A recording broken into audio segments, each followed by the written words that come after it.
All right. Welcome back, ladies and gentlemen. This is David Patrick Carey with Church of the Eternal Logos. And tonight we got a little open panel discussing the married life versus the single life. And this has come about due to me recently discovering that for the first time in American history, there are now more single adults than there are married couples. And this is really a sort of tectonic shift, if you will, in our society, because it's going to be tied to population. It's going to be tied to demographics, children, value sets, consumerism, hedonism, right? All these different things are going to be tied to the way that we structure or we give importance to our family lives. So today we're going to be discussing this. And I got a couple articles to, hold on. Are we, we're still, let me change this over. There we go. Now the video should be a little bit clearer. Sorry about that. Forgot to click that over. So the link to join tonight is already in the video description.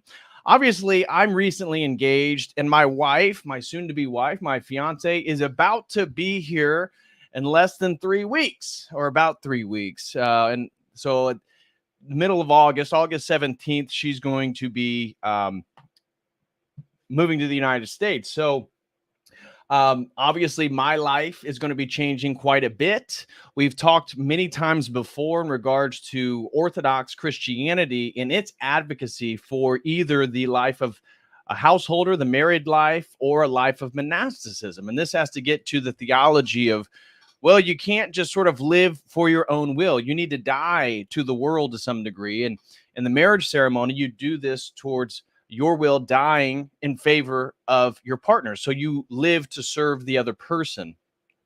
And so this is very different than if you are a single person where you get to basically do whatever you want. And I got a video clip here of Chelsea Handler highlighting how happy, or you can kind of see how unhappy and miserable this woman is due to her not, here, let's watch this real quick, due to her not having children. And I saw this has been going around. So I got a few articles we're going to read before we open it up for the open panel. But, you know, just so we can get a feel for it, here is Chelsea Handler's latest post, look, it got 3.8 million views. This is really making the rounds on social media.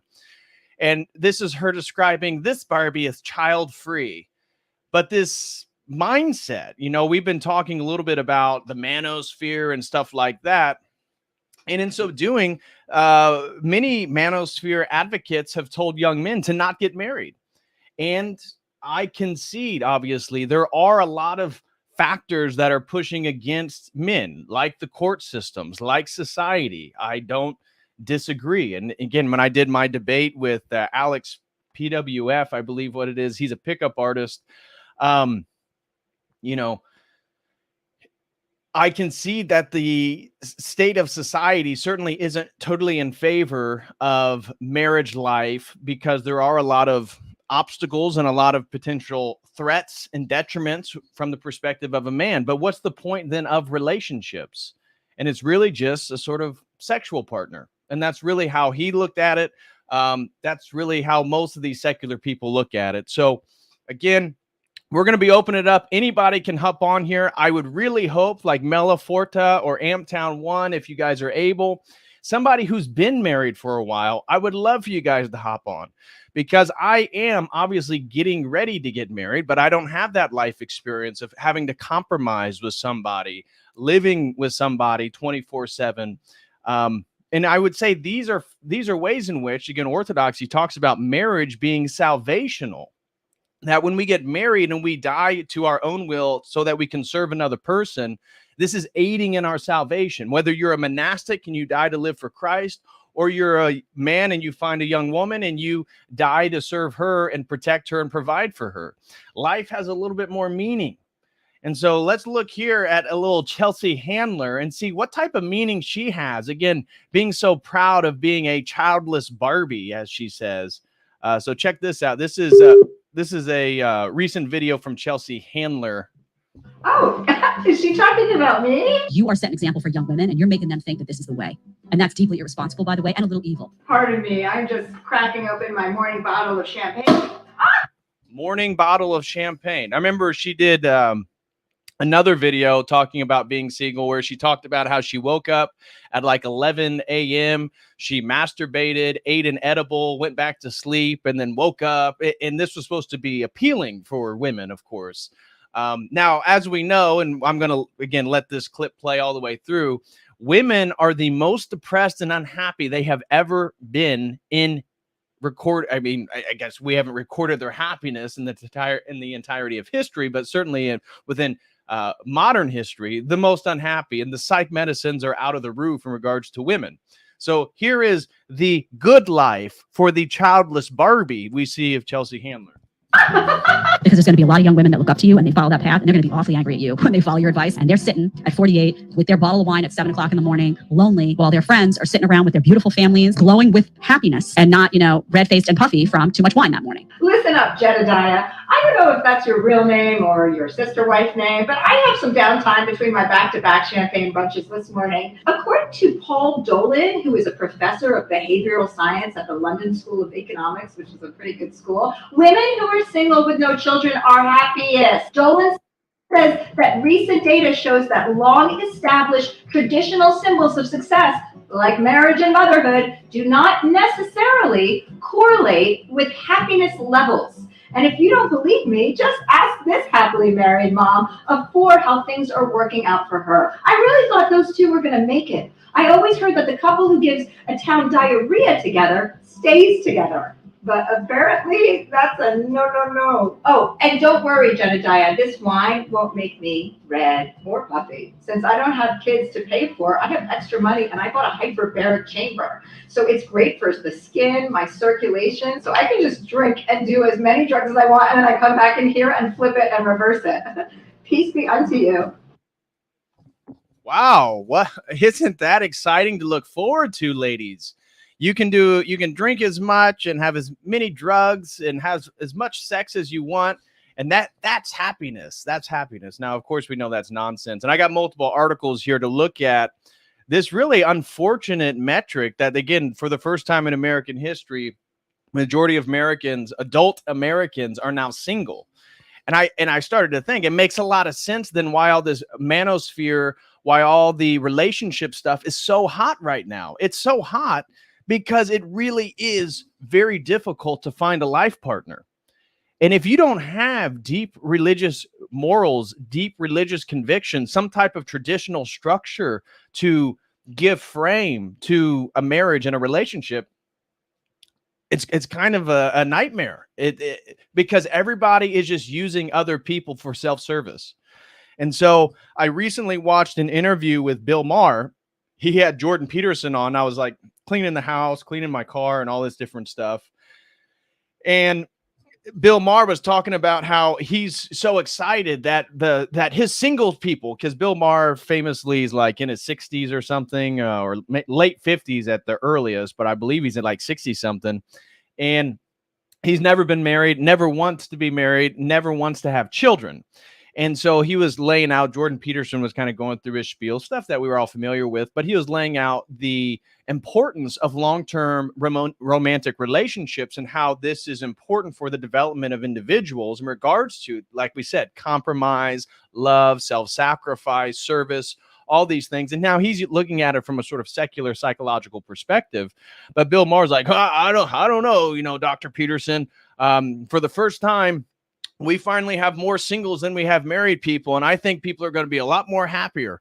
Well, Bill, in the same conversation, he's so upset about the radical left and progressives and how they're not actually liberals and they're ruining politics and they're ruining American culture. And it's like, bro, don't you realize that it's your value set, it's your worldview that's actually aiding in the thing that you're then complaining about? And so you're this single man, you have money, you have your show, you have social status. And he was bragging about how, he's kind of joking, Dr. Peterson, yeah, I got plenty of girls. I can go. He said, I got like 10 girlfriends around the country, that when he goes and he does his stand up, or again, who knows if this is true or not. This is according to Bill Maher, that he can then go have these relationships because he tried to do that long-term stuff. He tried to do monogamy and he realized that it's kind of boring. And it's like, what isn't it pretty sad, again, as a man, that you would say, that you would admit that you can't be in a long-term relationship because you're such a sexual pervert to some degree that you have to have constant new stimulation and new things. Because Peterson's regard was like, well, actually, I've been with Tammy my whole life. He's known her since since he was 8 years old or something. She lived across the street. This is Dr. Peterson, Jordan's wife. And Jordan was saying, we got together at the end of high school and through college, and we've spent our whole life together. And he was talking about how wonderful this is, that he can, when he looks at his wife, he can see her in every stage of her life because he's known her for so long, and how this is a beautiful thing.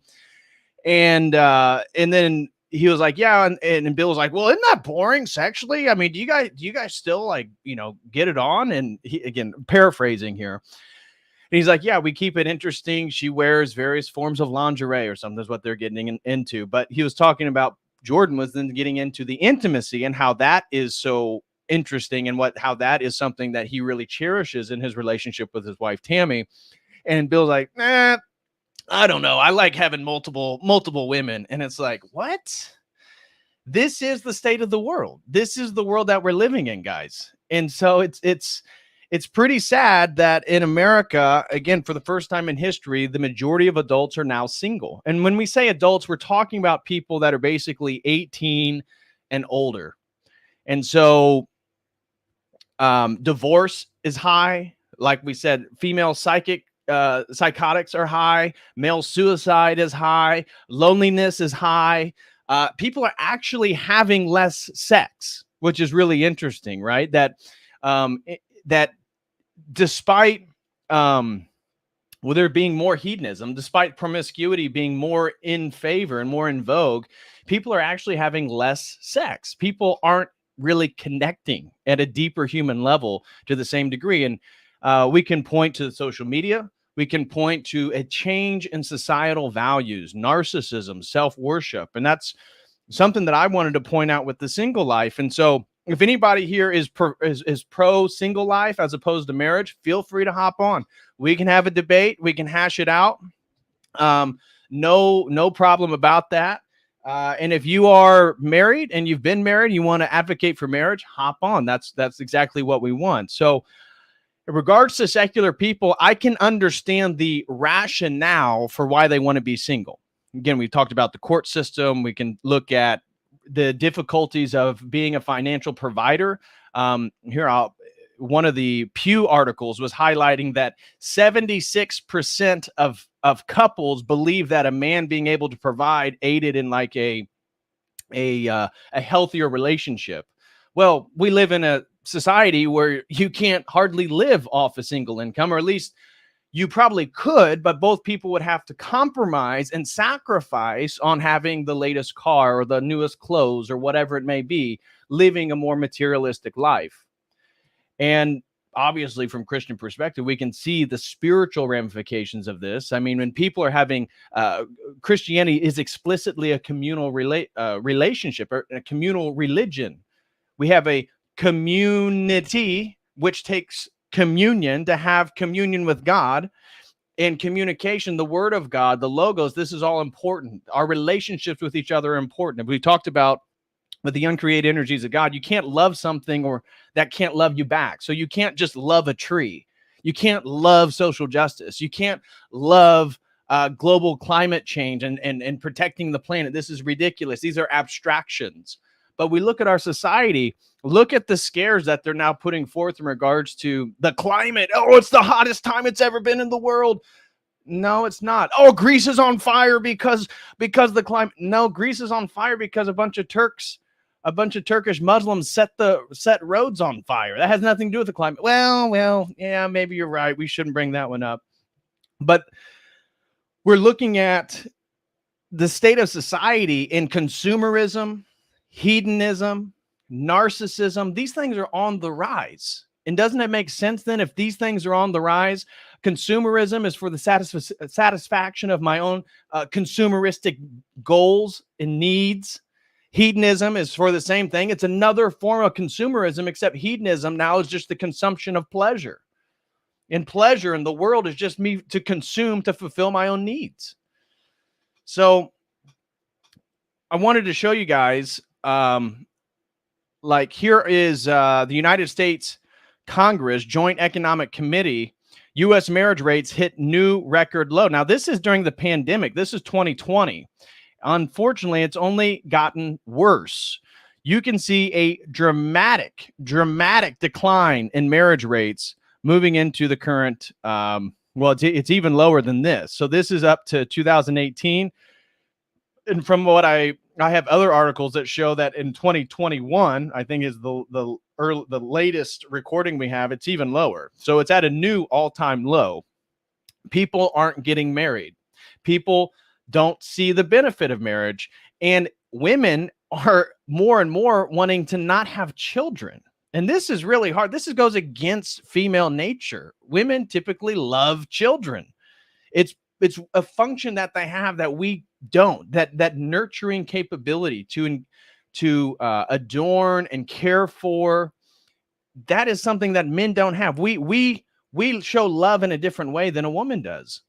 And the fact that so many women don't want to have kids, I think that's startling. Marriage is an intensely personal decision, but so has economic and social dimensions. Dramatic high point in the marriage rate followed the end of World War II. Oh, so great economic success, viability, while the Great Depression caused a notable decline in the early 1930s. So here we can see a decline in the 1930s, and we see a peak in the end of the 1940s after World War II. More recently, reviewing marriage trends by region shows that states that previously had higher rates of marriage, including those in the West and the South, have converged to the lower levels, which have been normal for decades in the Northeast. So again, what do we think of the Northeast? Liberals, and same with the West Coast. So now we see the South and probably the Midwest moving in these same general trajectories. A heat map showing the prevalence of marriage per 1,000 people shows this convergence over time. And this figure, as well as most others, Nevada and Hawaii, are outliers due to the high numbers of weddings in those states, and so are suppressed. Okay. Obviously Las Vegas, obviously Hawaii. But yeah, we can see that in the Midwest, clearly, there are more marriages, more so than in other points of the country. But generally speaking, all of it's on the decline. Here we have an article, The End of Marriage in America. Throughout the 20th century, the annual U.S. marriage rate was generally no less than 8 marriages per 1,000 people. The marriage rate also varied considerably over the years of the past century. It declined to around 8 marriages per 1,000 population at the time of the Great Depression and peaked at more than 16 marriages per 1,000 people at the close of World War II. Since the start of the 21st century, the U.S. marriage rate has declined from more than 8 marriages per 1,000 down to 6 marriages per 1,000 population in 2019. This marriage rate is the lowest level since the U.S. government began keeping marriage records for the country in 1867. Also, 70 years ago, a large majority of U.S. householders, approximately 80%, were made up of married couples. In 2020, the proportion of households consisting of married couples fell to 49%. 49% of householders are actually married. Some of the major factors behind the long-term decline in the marriage rates have been female education and labor force participation, women's economic independence, and gender equality. America is also experiencing growing numbers of women and men living alone, as well as increasing unmarried cohabitation. In addition to the 15% of U.S. adults living alone, no less than 1/4 of those aged 25 to 34 years are living with an unmarried partner. American attitudes about childbearing and marriage have also changed markedly. For example, whereas in 2006, about half of U.S. adults said it was very important for couples having children together to legally marry, by 2020, that proportion had fallen to 29%. 29% of couples think it's important to be married before you have children. That's outrageous. Today, the proportion of the United States births of unmarried mothers is about 40%, double the percentage in 1980. Other factors that have contributed to lower marriage rates are declining religious adherence to marriage, public disenchantment with marriage, and more recently, unstable jobs and strained finances, particularly among low-income earners and those who with only a high school education. Now, here's the thing. If the economic structure is getting worse, doesn't it make more sense that coming together and living communally is probably going to be your best bet? So I get the economic factors, but if we actually had a culture of better moral structure and better values, I think that it would go a lot further.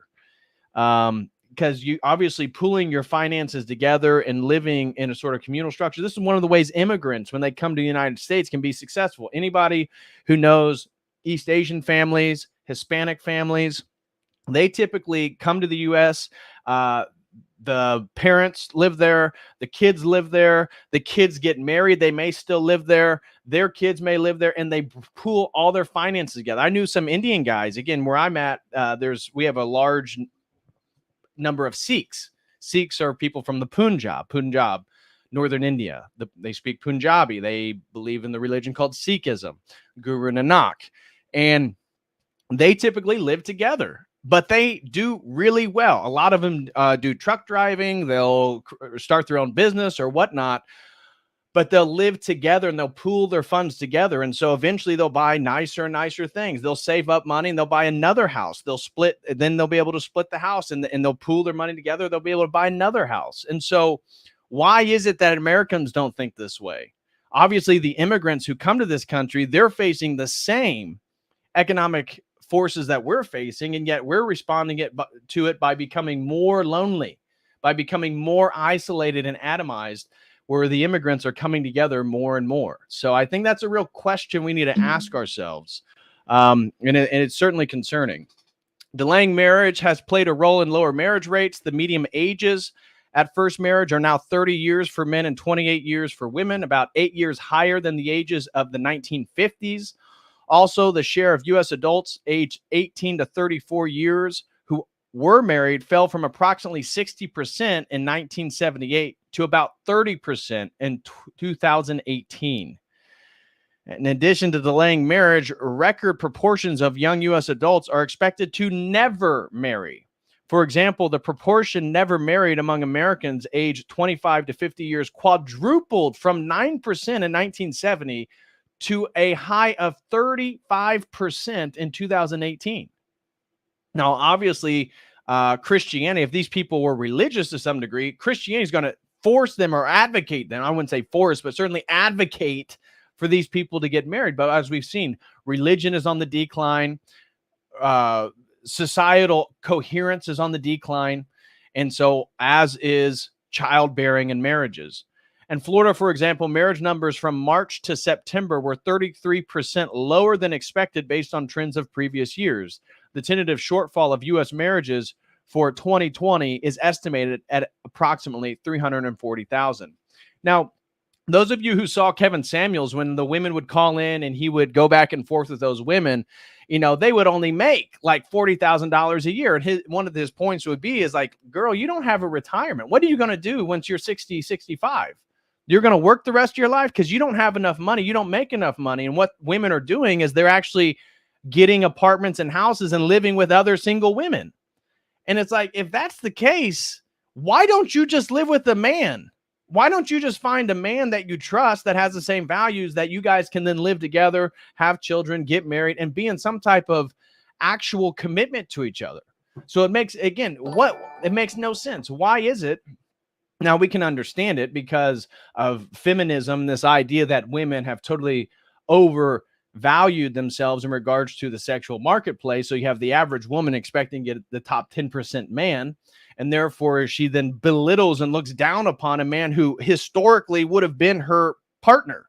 It would have been the men that she submits to. They now scoff at, they now mock, they make fun of. And this is then why men are lonelier than ever. Men are having less and less romantic partners in sex. Yeah, Rachel, definitely. I would love for you to call in. Hamtown said reality is on the decline. Yeah, that's true too. That's true too. So, anyways, everything, all the marriage statistics are on the decline. Here's the Pew Research Center, marriage and divorce. Again, we can go deeper into these if anybody wants to dive into a particular one. Here is a record high share of 40-year-olds in the U.S. have never been married. Now, this is as of 2021. 25% of 40-year-olds in the United States have never been married. Imagine that. 25, 1/4 of all 40-year-old people have never been married in the United States. This was a significant increase from 20% in just 2010, so an 11-year period. As we saw, imagine from the 1950s when we had the massive spike in marriage here. So this is the 1950s, post-World War II. Now we're somewhere down here. We're actually below this line at this point because we're in 2023. So pretty sad. 1/4 of U.S. 40-year-olds have never married, a record high. Here's another Pew one. Rising share of U.S. adults are living without a spouse or partner. One key economic outcome, single adults at prime working age increasingly lag behind those who are married or cohabitating. And again, that was my point. Why is the American trend to become more and more isolated, to live by yourselves more and more? While if we are in an economic downturn, the whole point is that you would want to cohabitate with people. It makes no sense. It makes no sense. As we said, the immigrants get it, and the immigrants are still in tactile nuclear families where we don't. As relationships, living arrangements, and family life continue to evolve for American adults, a rising share are not living with a romantic partner. A new Pew Research Center analysis of census data finds that in 2019, roughly 4 in 10 adults aged 25 to 54 were unpartnered. That is, neither married nor living with a partner. This share is up sharply from 29% in the 1990s. Men are now more likely than women to be unpartnered, which wasn't the case 30 years ago. And here's an article. Americans, this is a more recent one. This is 2023. Americans are increasingly single and okay with it. Now, of course, this is advocating for the hot girl summer lifetime, right? Marriage has been getting less common for a while. A Pew Research Center report published in 2021 found that a share of American adults ages 25 to 54 who are married fell by almost 15 percentage points between 1990 and 2019, from 67% to 53%. The rising share of unmarried people living with a partner accounted for a bit of that drop, but it was mostly driven by people living without a spouse or a partner. In 1990, adults were more than twice as likely to be married than their own. But by 2019, the gap between the two groups had narrowed considerably. But how do Americans feel about the rise of single life? And the new survey and other research conducted within the past few years shows that a decent chunk of people without a romantic partner are single by choice. According to the Survey Center on American Life, single people were about as likely to say that they're not currently dating anyone and not looking to date, 41%, as they were to say that they were not dating someone but open to it, 42%. Older people had different justifications for not dating than younger people, but for the most part, it wasn't because they felt undesirable. Instead, more people said that they like being single, can't find someone who meets their expectations, or just have more important priorities right now. So we can see enjoy being single more than in a relationship. Gen Z, 53%. Millennials, 59%. Gen X, 64%. And baby boomers, 73% of baby boomers enjoy being single more than being in a relationship. What? People aren't interested in dating me. 44, 43, 47, 31. So the boomers claim that they're the most interested.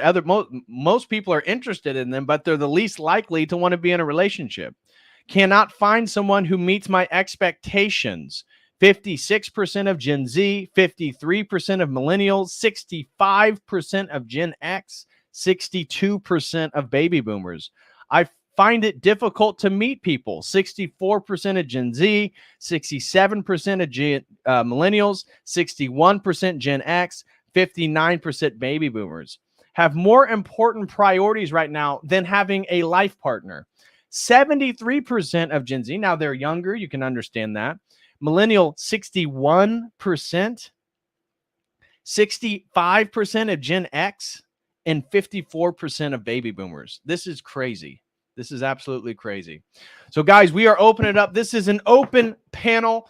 If anybody wants to join, the link is in the video description. Let me also share it here in the comments. So anybody, feel free to hop in. I do want to say, guys, it feels good to be back. I was suspended by YouTube for my Sound of Freedom movie review, as it sounds like I wasn't the only one. So looks like YouTube went pretty hard on people that did Sound of Freedom movie reviews, and many of them were taken down. I was given a community strike, and I still have it on my account until October 17th for harassment and cyberbullying. Now, who was I harassing and cyberbullying doing a movie review of The Sound of Freedom? I'll let you figure that one out. And so it feels great to be back. I'll tell you that much. So thank you all very, very much. Please smash that like for everybody who's here. Also, I'll be getting to that super chats. Looks like we got one that came in from Santi's World, throws in $5, and he says, married life, I think it is great when couples communicate with respect and understanding. No need faux drama. Well, absolutely. And thank you so much, Santi, for the $5 super chat. And I do agree with that. Marriage life is great when you can respectfully communicate clearly and avoid unnecessary drama. Now, I want to say, guys, I got new content over at my website. So for those of you who weren't aware, the last stream I was able to do before I got suspended was my stream on Kant. And so we did a breakdown of Immanuel Kant, and that is now available. So if you go and become a website member, which I would greatly appreciate, you'll have access to this video library, of which the part 2 video is right here, where we get into the Kantian turn and his influence upon 19th century British empiricism and German idealism, or what becomes the phenomenological methodology. So if you want to check that out, and I got new videos coming. I should be getting my speech from Montanica soon. And later this week, I'm going to do another half and half on the history of drug mysticism. So if you want to have access to the second half of those streams, make sure you become a website member. And you can do so by going over to the website and registering for a membership right here. And I would greatly appreciate that, guys. It's one of the best ways you can support my work, is going over to the website and getting a General Logo subscription membership, which is all you need to have access to the video content. Or if you're into fitness, or if you need accountability group, I'm telling you, I got you. Like-minded, based, red-pilled people. We got a fitness membership that's $15 a month. And of course, the premium membership, which includes all of it, is $25 a month. That's one of the best ways you can support my work. Also, if you guys would like to sign up for a one-on-one session that we do every Wednesday, if you want to have my undivided attention on any topic, you can do so right here with this link. And if you would like to sponsor a stream, I got to give a special shout out to all my sponsors. I got one I'll be doing in the very near future, probably this week, on the homunculus and Jesus. So shout out to Meta Ninjas. He sponsored a stream on debunking this YouTube channel called Mind Unleashed. And they have a 9-hour video of the most outrageous interpretations of Christianity and alchemy and all this stuff. Claiming, again, Christ was an androgyne, that the wound in his side by the lance, remember when he was on the cross, this was actually symbolic of a vagina because Christ was androgynous. What? So again, I'll be doing that. If you also have a topic that you'd like to sponsor, please join. I would greatly appreciate that. And so with that being said, let's get into our conversation. Rachel, what's going on, girl? Hey, can you hear me? I can hear you. What's up? Yay, awesome. Well, first of all, great stream. I shared this on Twitter because there's so many, I've gotten this influx of new, younger red pill guys following me, and I think that yours is the content that they should be watching, because all the data you just went over kind of describes what the consequences of the last 50 years of propaganda are. And this includes everything from feminism to MGTOW. It's this, it's kind of a complicated explanation of like exactly how did we get here, which you and I have gone over before. But I just wrote a new Substack article, which I emailed to you before I hopped on. Okay, that goes over, it goes over kind of all of the data we have showing the effect of what you were just talking about, the fact that women are no longer interested in having children, getting married, and they will cohabitate with almost anyone other than a husband. Like, it's almost like but that's the last choice, right? Like they'll live with girlfriends, they'll live with their boyfriend, they'll find any kind of living situation other than a husband. And you think to yourself, so the last 4,000 years of history where every woman wanted was a husband. So in the Substack, I go over this propaganda, and a lot of people aren't aware that there was a huge movement that started in 1970 to portray men as the main threat. It kind of started before that, but it really kicked into high gear with the women's studies and second wave and all that. So what happened is we started back at the beginning of the revolutionary period. I talk a little bit about how women started to be the default custodians whenever there was a divorce. A lot of people may not realize that didn't used to be the case. It used to be that fathers had the default custody because they were the people who could provide and protect, right? And some single woman in 1802 couldn't do that. But then there was this landmark case in England from a high-profile couple, one of whom was a feminist activist, and she got that changed. And so the English common law court system defaults now to giving custody to the mother. And in the 70s, there was this huge push to get women to divorce, to get people to break up, to either not marry or to divorce. Divorce was huge. You had a bunch of movies that came out, like Divorce American Style. You had Stepford Wives. So there was this big like media campaign push along with the sexual revolution to really push this idea that the main public health threat to women and children was dads and husbands. And if you go back, it was all based on lies, as this stuff always is. Like I've gone over how Planned Parenthood propaganda was completely falsified data, baloney they made up for the purposes of getting abortion to become acceptable. It's the same thing with divorce. So we now have 50 years of like, how did this turn out? And you just went over a lot of this. But what people might not know is that actually, if women watching now thinking, well, I don't want to get married because what if my husband becomes abusive, or what if he cheats on me, or what if he leaves me? Like, women are truly convinced that marriage is the riskiest situation, and that going to college, getting a career, and then, you just live with your boyfriend. That way, if anything goes wrong, you can just leave. They think that that's the safe bet, and women want safety. That Substack article I wrote has a mountain of data, all those bullet points there, and then several other paragraphs. Yeah, let's go through a few of them. The first one here is children living with a single parent with an unmarried partner had the highest incidence of physical abuse by far, more than 10 times the lowest rate. Yes. Yeah, which is another point of these women get involved. And again, I did a statistic where it just showed that only 29% of Americans, this was in 2021, believe that being married before having children was important. Right. And everybody knows that if you, a man or a woman who is not biologically invested in the child isn't going to care as much as somebody who is. And the rates of violence are going to, as you highlight, 10 times higher. Yes.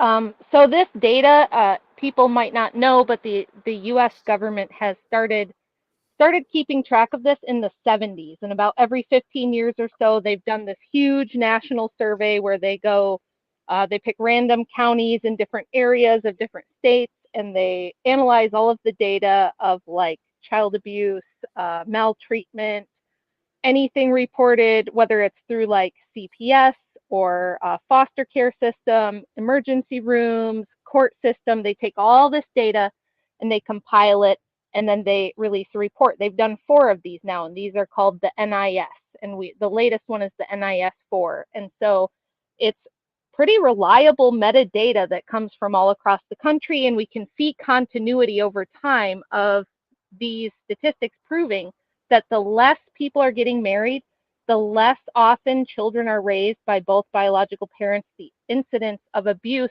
for children goes through the roof. By far, the safest situation for kids is to live with both biological parents and for those parents to be married. Even if they have both biological parents just cohabitating, that's still a higher likelihood of abuse than if the parents are married. Wow, that's interesting. Yeah. It's like, it's super duper clear, and it's 50 years worth of data. Now, one of the things that feminists will try to use to argue that point is, because there's also one of those bullet points there shows that everybody thinks the man's going to be the violent one. He's going to be the risk, as if wives are just, immune to being violent or something. But actually, the other main takeaway from this data is that mothers are far and away more often the abuser than fathers are. Wow. And that goes for abuse of children and abuse of the other spouse. And what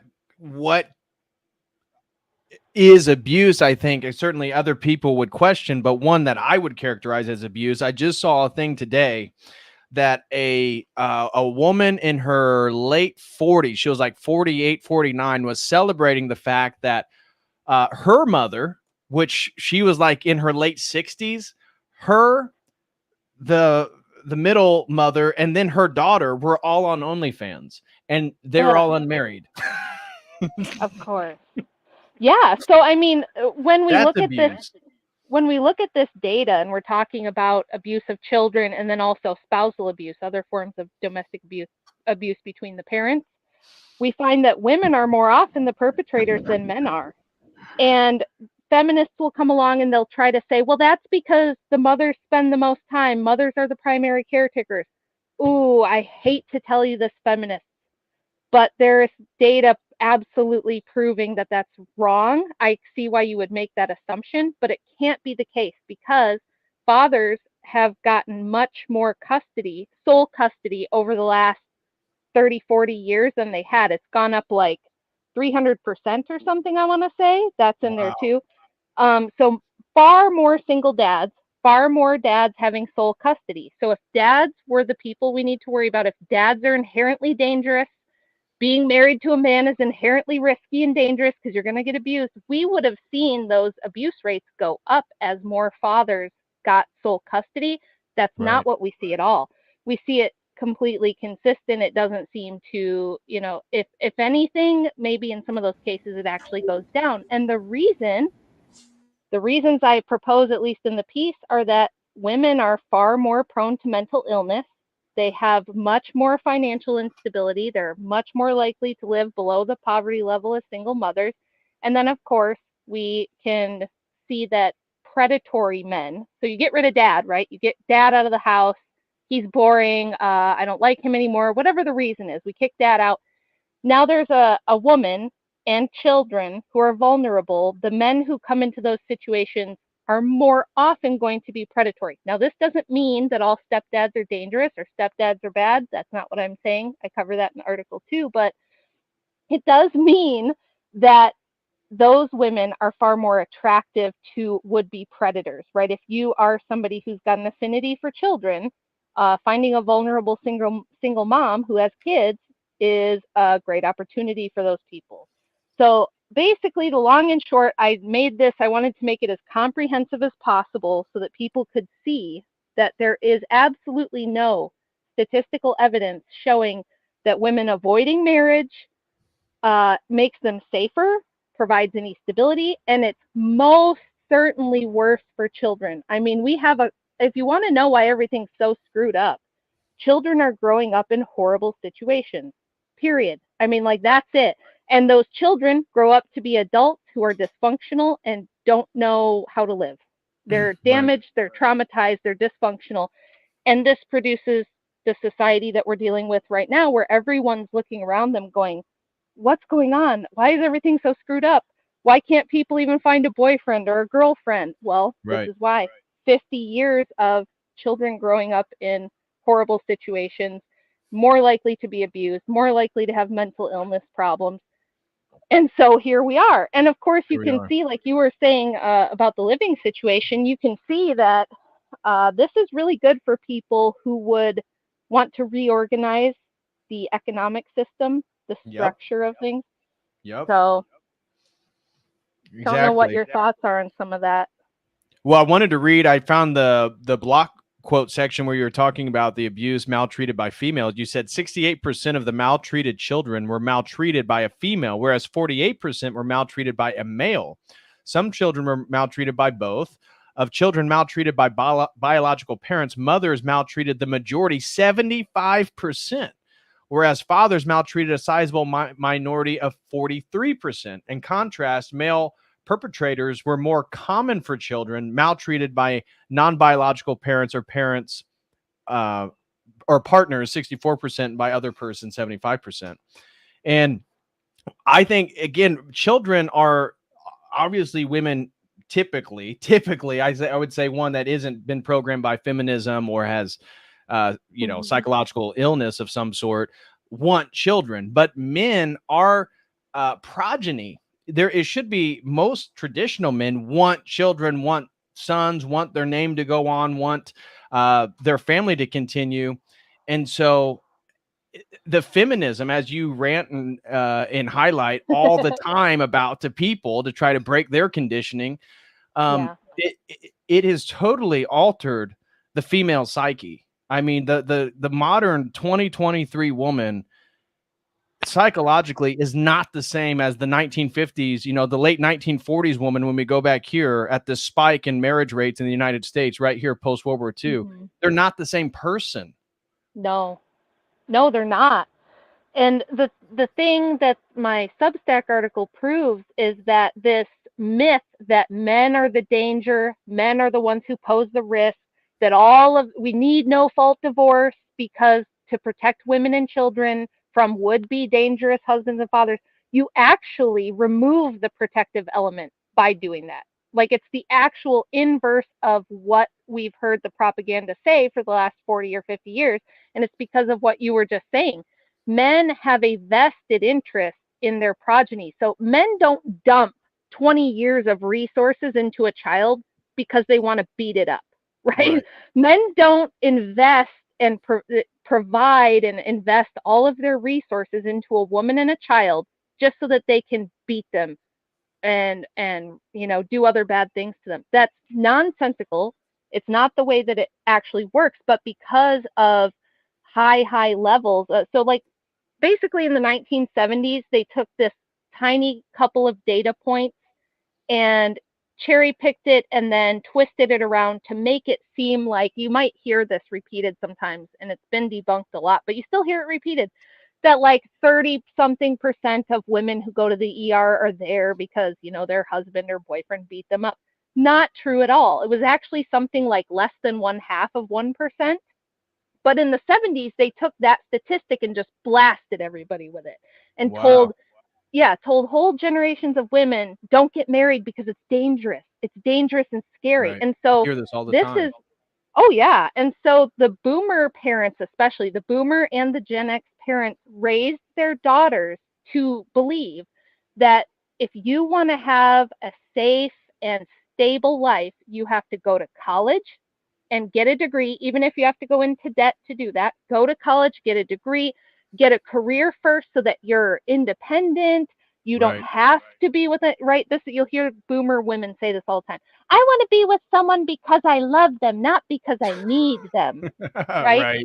Yep. Well, turns out you do need them, because without your husband, your children and you are much more vulnerable to all sorts of abuse, whether it's from you, whether it's from a partner.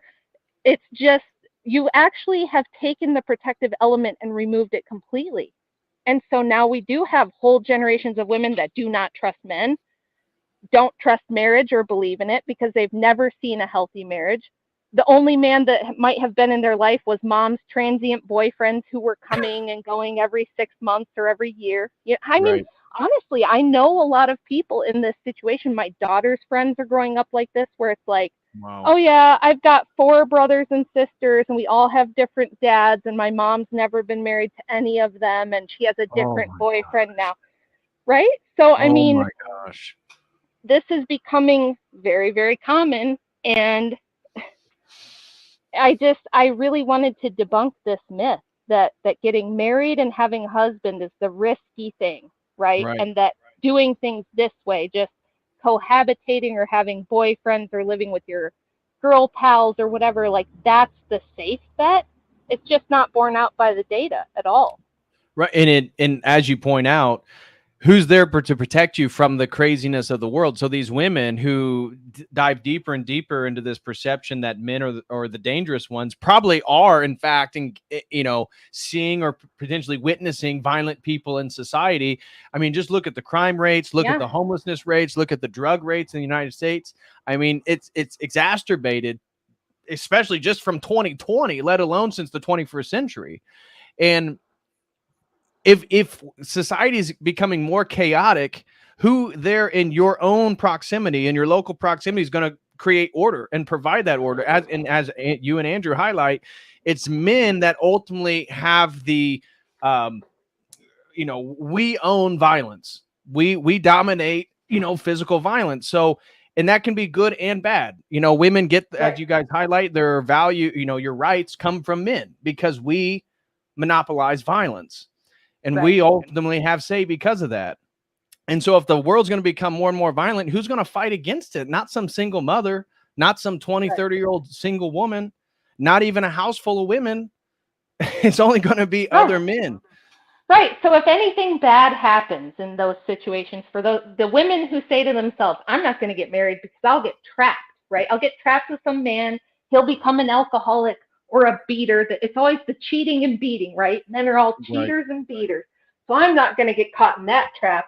And what inevitably happens is they put themselves in a series of situations that are actually far riskier.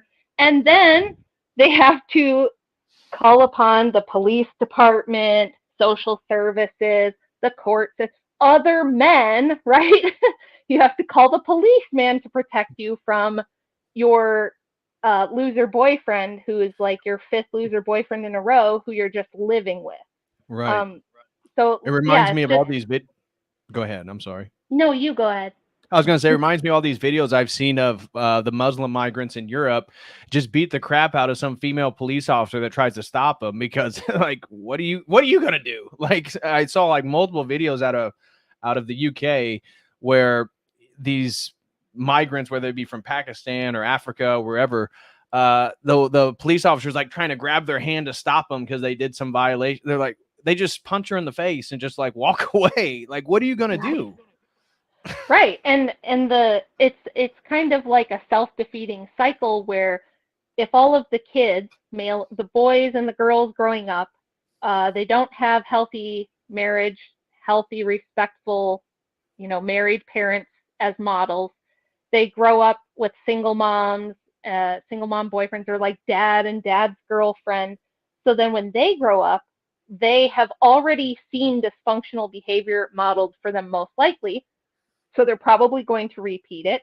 And then on top of that, everyone now had like over a quarter, 26% of all American adult women are on a psych drug.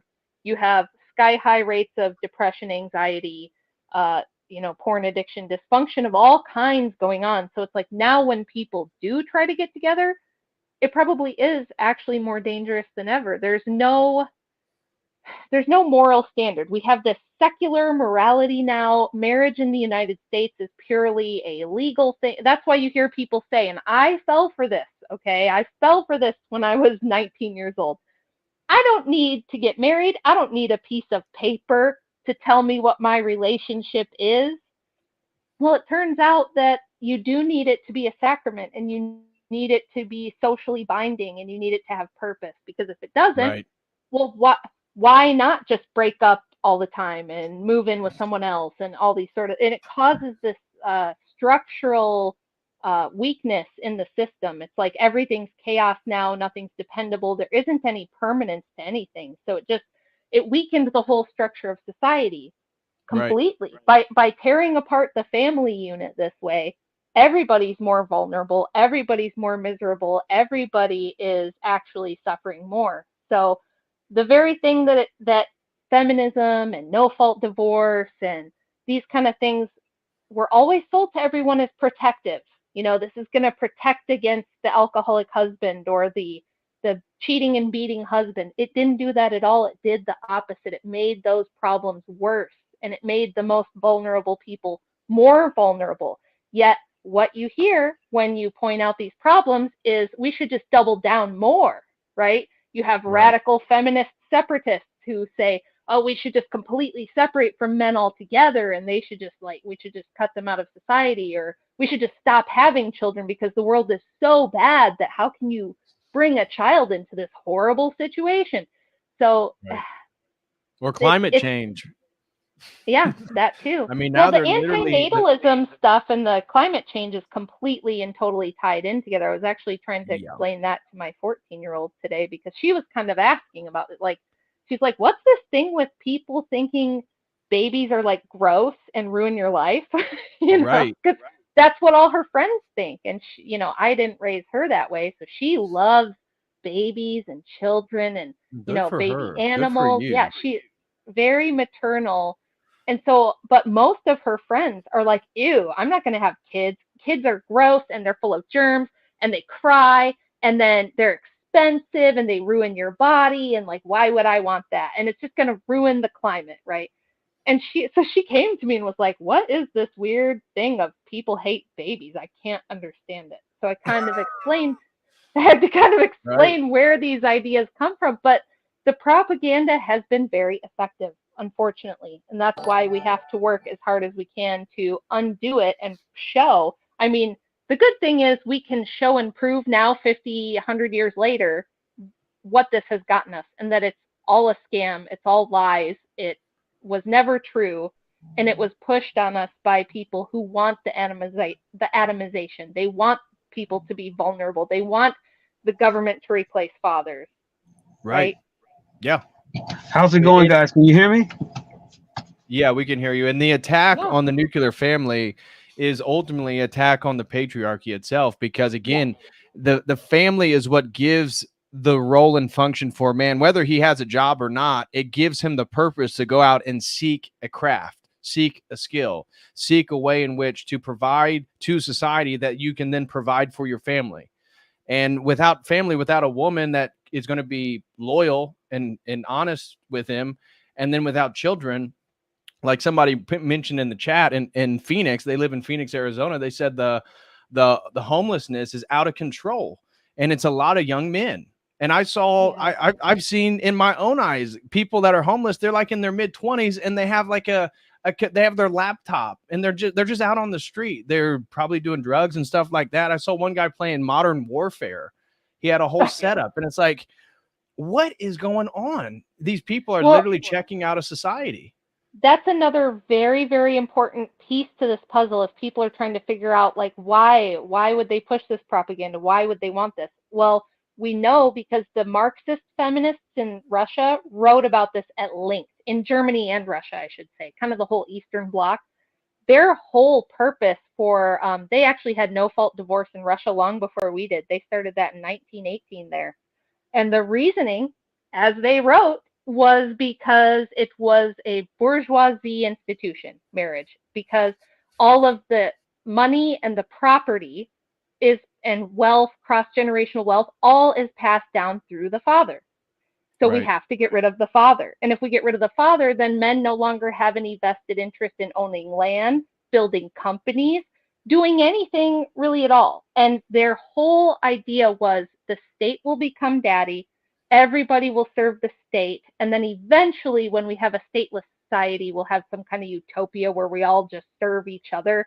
And they had ideas like, women need to learn that you don't just raise your children, you're the mother of all the children, and your children belong to everyone. So it was not a mistake. It wasn't like, oh, they got it wrong or they didn't know the no, this was all purposeful and by design. And this is why you see tons of homeless young men. They don't know what to do with themselves. They, like, when we were growing up, just in the 80s and 90s, for me and Andy, it was like everybody's dream was to grow up and buy their own home with like a little chunk of land. You know, it was the American dream. Well, the American dream's gone now. Nobody even cares about it. Young men don't even think that way. They're like, why would I want to own land? Like, I don't even know what to do with land. What would I even do with land? Right. Yep. Exactly the case. Exactly the case. I don't know if you saw, I played this video. I can play it again real quick. It was of Chelsea Handler, and then Santi, he can hop in and give his 2 cents on the topic. But this was her. So the Jedediah Beal, I think's her name. She works for the Valuetainment. So Patrick Bet David's company.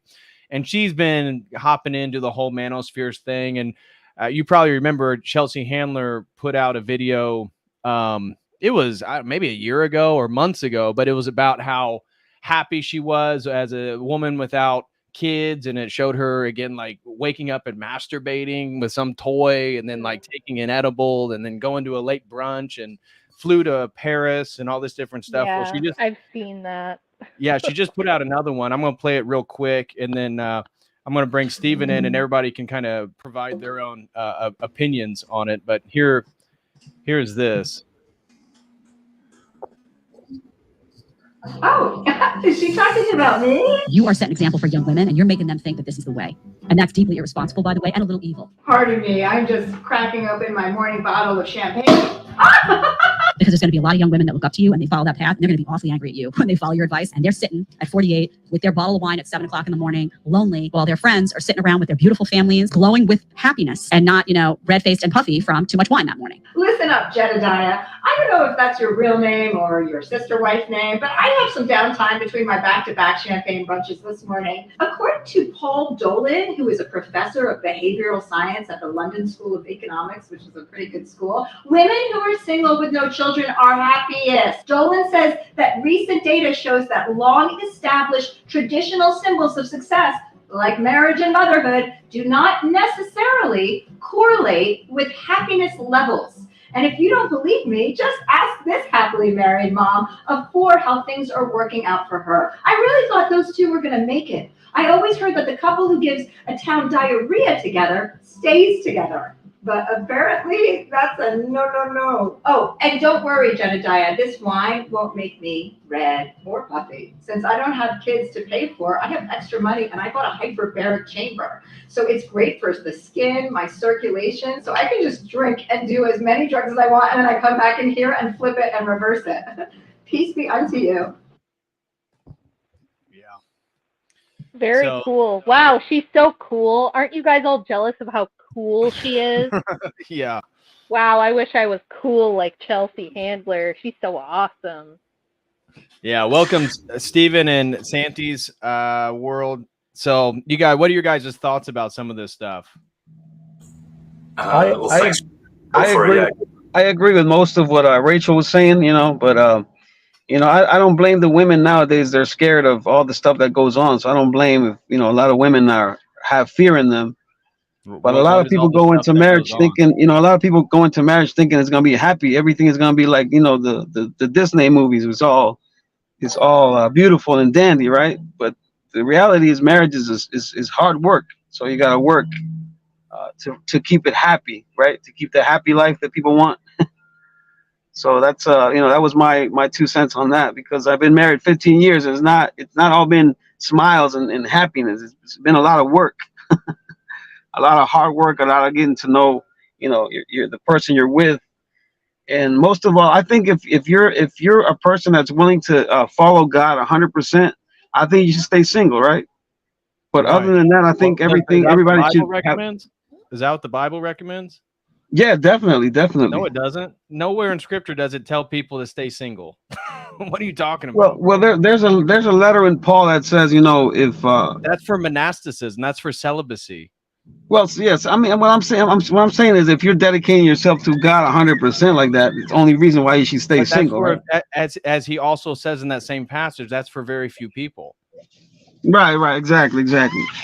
So, but there's no other reason why you should be single. That's what I'm basically trying to say. There's no other reason why a person should want to be single, right? Yeah. And so, Stephen, I'm curious what your opinion is, but. Thanks. And thanks for having me, guys. I've been enjoying the stream, and I'm also a proud owner of the Occult Feminism book, Rachel. So shout out to Rachel for that. Let's go! And I've been tuning into your stream for a while. Your streaming, David. I plan to be an actual a material supporter once I get my credit card in the mail. I've lost it, had to replace it, but the donations are incoming, and also I'm hoping to set up a one-on-one session at some point in the future if I can, so I can steal some of your time. When it comes to the topic, I mean, you could kind of hear the shrill voice in the lady who was it again that we just heard? Chelsea Handler. She's a prominent comedian. Yeah, that's right. Yeah, you could tell. I mean, the other guy who's on the stream right now was talking about fear. You could just hear the level of cope if you have the ears to hear it. You can feel the shrillness of trying to cope with all the mental gymnastics, and it's pretty sad actually. But I don't know. I'm happy to talk about anything related to the topic. It's a huge one. Rachel gave us some interesting stats to back up the normative position that marriage is actually a good thing. I think there are a lot of issues on the ground though. So it sounds like. For guys struggling to find, I'll speak for myself, right? Trying to find a good woman to marry. And I'm trying to see the name here. We got Sandy's World. He's been married for, was it 15 years? And congratulations, Sandy. That's quite the accomplishment. 15 years with children. God bless you, bro. That's something Yeah, else. thank you. It's amazing. And I think, David, you've been engaged recently. Am I right about that? Yep. So I'll be married here in a little over a month. And that's amazing. Wow. So congrats to you, David. Thank you very much. I guess if you don't mind taking it in this direction, I have a question I've been struggling with. And I'm fairly new to the faith as well, and so I'm all about learning and getting some feedback from you guys and what you think about this. But there's a lot of talk about hypergamy, right, when it comes to women, right? At least in the manosphere, about how women like to opt for the best option, but that whether it's a combination of social media or whatever else, they seem to have, at least so goes the talking points, right? That they seem to have such high standards that they're difficult to satisfy, right? And that's kind of what the hypergamy in a nutshell might be, when it's unrestrained, let's say. So I wonder if guys, I'm still thinking about this, right? I don't know what my position is on this, but I wonder if guys have something similar when it comes to all the exposure to erotic material and to beautiful women online, pornography, obviously, right? And do guys nowadays in general have way too high standards in terms of like appearance, right? What they expect in a woman and how she should look, which is tough to say for me. I'm on the market. I'm trying to find a good Orthodox wife to marry someday. I would love to be physically attracted to my wife, of course.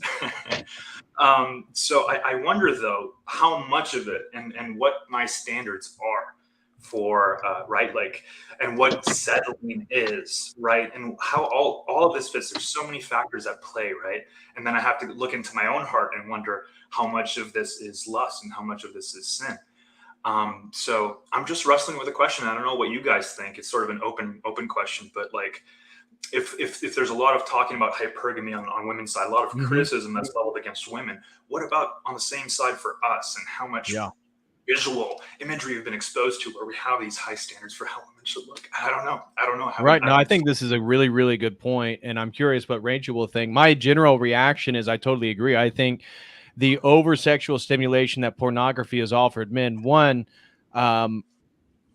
totally over sexualizes the approach towards finding a potential life partner. And it also then limits the range of how you find somebody attractive, because it limits the female to just like, well, I want her to sit and, talk philosophy with me. I want to talk about Aristotle, and she needs to have double D's and a big butt and a little waist, and she needs to be blonde with blue eyes. And it's like, dude, what? And it totally limits, again, it's another form of consumerism. It's another form. And that's what those were the three things that I marked down for the single life: was consumerism, hedonism, and narcissism. And that married life isn't about consuming the perfect product. It's about an agreement with somebody that has to be on shared values. And that's where I totally agree. I think Rachel and I are on the same exact agreement in regards to, if you're secular, like the rationale, it makes sense why people are choosing these hedonistic lives of consuming pleasure. If you have transcendent values and you believe in God, to me, that's the only way in the 21st century you're going to make a long-term relationship work, because at least you guys are playing the same game. And most people are getting together and they're not playing the same game. They don't have the same values. They don't have the same goals. And the metrics they're using to judge the relationship aren't the same. So the man thinking, oh yeah, the sex is great. And she's thinking, well, the guy that just DM'd me, he makes like $100,000, and it's like, they're not playing the same game at all. And so I think we do, as men, need to not. And so I don't want to say you have to lower your standards, but certainly your standards can't be, if they're all about the way a woman looks, then I think that you've already been in a way programmed by our society, because you in a way are the mirror image. And that's where the manosphere, it never puts an emphasis on shared value structures and morality because they don't really get into religion. Yeah. So it's like, it makes sense. Then you'd be an Andrew Tate and you'd pimp girls and you do this and that. I mean, it makes sense because to me, I see Andrew Tate as the epitome of what the manosphere is advocating a man to be, so that he can sort of get around the hypergamous, detrimental nature of women. If you see what I'm saying. Yeah, that makes a lot of sense.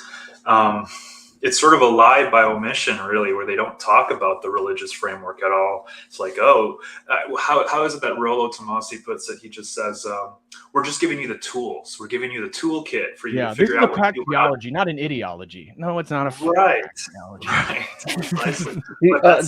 Do you guys think that many people get together with, speaking of the religious perspective, right? Do you guys think a lot of people get together without the how can I say this? Without the will of God putting them together? Because I think maybe I think this way. I think God puts people together. If you're spiritually attached to the Father in that way, He'll put the right person at the right time, in the right moment. I think that's religiously speaking, right? Not worldly. But a lot of people, they choose according to looks and pleasure. And they let that take over. I would agree with you, Santi. I think that I can't describe other people, but I know for me, I was conscious of that. And so praying regularly for God's will to be done in my life. And even when I was dating or communicating with a girl, constantly asking for God's discernment so I didn't make the wrong decision. Because I didn't want to be led due to one girl being, very pretty or having one of these, metrics like a video game character, right? Everybody has different stats and you're trying to get the stats that you're looking for. And I think if you already approach relationships with the idea that you are wanting to submit to God's will and you want somebody who's also doing that, for me, and then my own, again, I haven't been married yet. I'm going to be married, but at least the way that me and my fiance have described, that's what we were doing, is we were praying and we were working on ourselves, totally independent of each other. She was going on her own Orthodox journey. She converted 3 years ago. So she was on her own journey of self-betterment and her relationship with God, but it worked out perfectly. It was like providence, or for secular people, a synchronicity, if you will, wills uniting in regards to God's will, So I think for Orthodox men and Christian men in general that are looking for a partner, you need to be well aware of that. You can't be overly sexualizing a woman where you're basically you're just like going out and buying the perfect pair of tits and butt that you can have sex with indefinitely. And then you as a religious person too, you need to constantly bring God into the relationship so that there is something, there's a rock to build it on. Rachel, what are your thoughts? Yeah, I was going to say, when Andrew and I met, we were both like, not super serious, but we were both kind of I was seeing a person and he was seeing a person, and the girl he was seeing was way hotter than me. Okay. Like, I'll just be honest. She was really hot. She was like tall, thin, model type of looking, the type of girl that all the guys chased after. And that was pretty typical for him. And I was seeing a guy who came from like a really wealthy family. But he was like a secular leftist, and the girl he was dating was really rude to like Andrew's friends, and she was kind of like mean to old people, which he hates. So when we met each other, we kind of both insta-dumped the other person, not because like, on paper, maybe we should have stayed with the richer guy and the hotter chick, but we had everything in common right away. All of our values were the same, and our first date, we stayed up all night talking about politics, which is weird. He was like, women don't do this. So for him, he did kind of luck out finding this weird girl that likes philosophy and politics. But it was, our attraction to each other was based on a lot more than just looks right from day one. And I know that for us, that's been really important. I don't know. Rachel?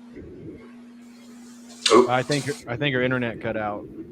Hopefully she comes back. Oh, there she is. There she is. I was just saying, like, I don't know if that's I'm hearing that it's really tough for people, young people these days, to find that. Like, everything I hear from people in their 20s is that it's just super tough to find a quality human being at all. And I don't know, because I've been off the market for a long time. So maybe you can tell us, Stephen, like, what's your experience been so far? Yeah, well, I've been out of the game for a while, and you know, coming to the faith has changed things up for me too. So I guess I had a quick question though, Rachel, if you don't mind sharing. Were you Orthodox when you first met?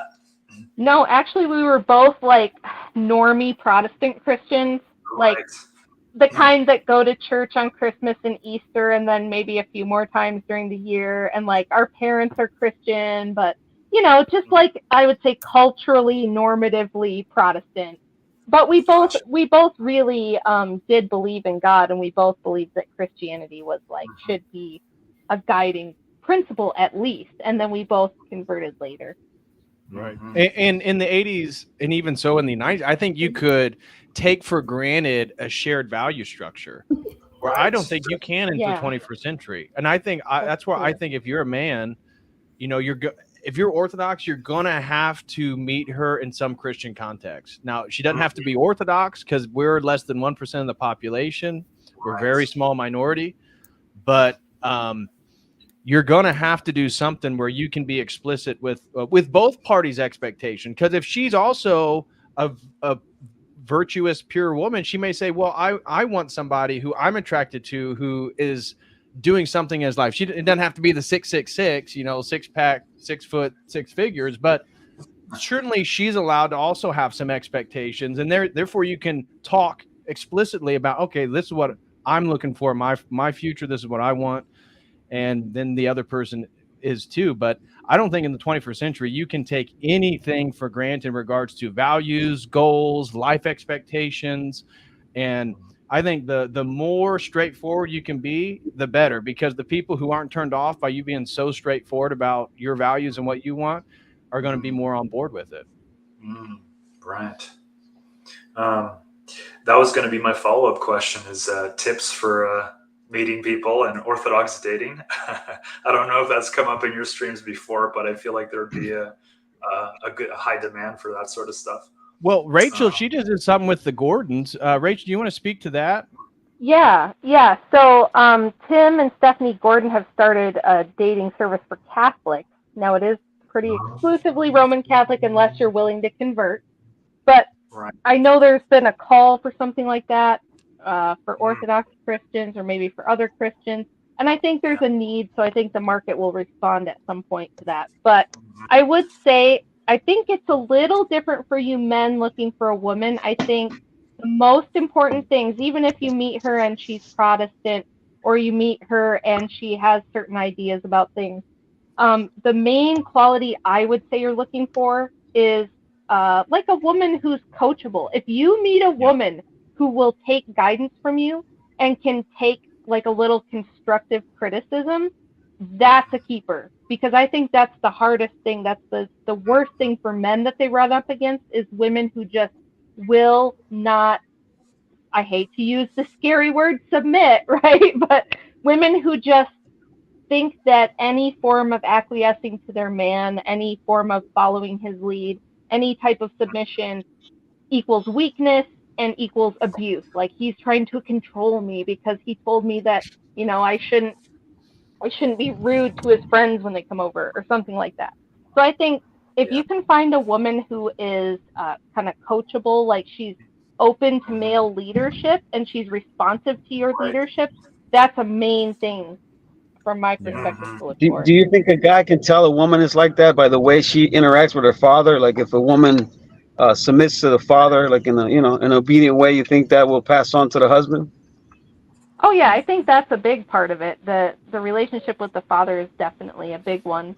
And then if she's got like I mean, I don't know though, because my mother is like a crazy Marxist feminist.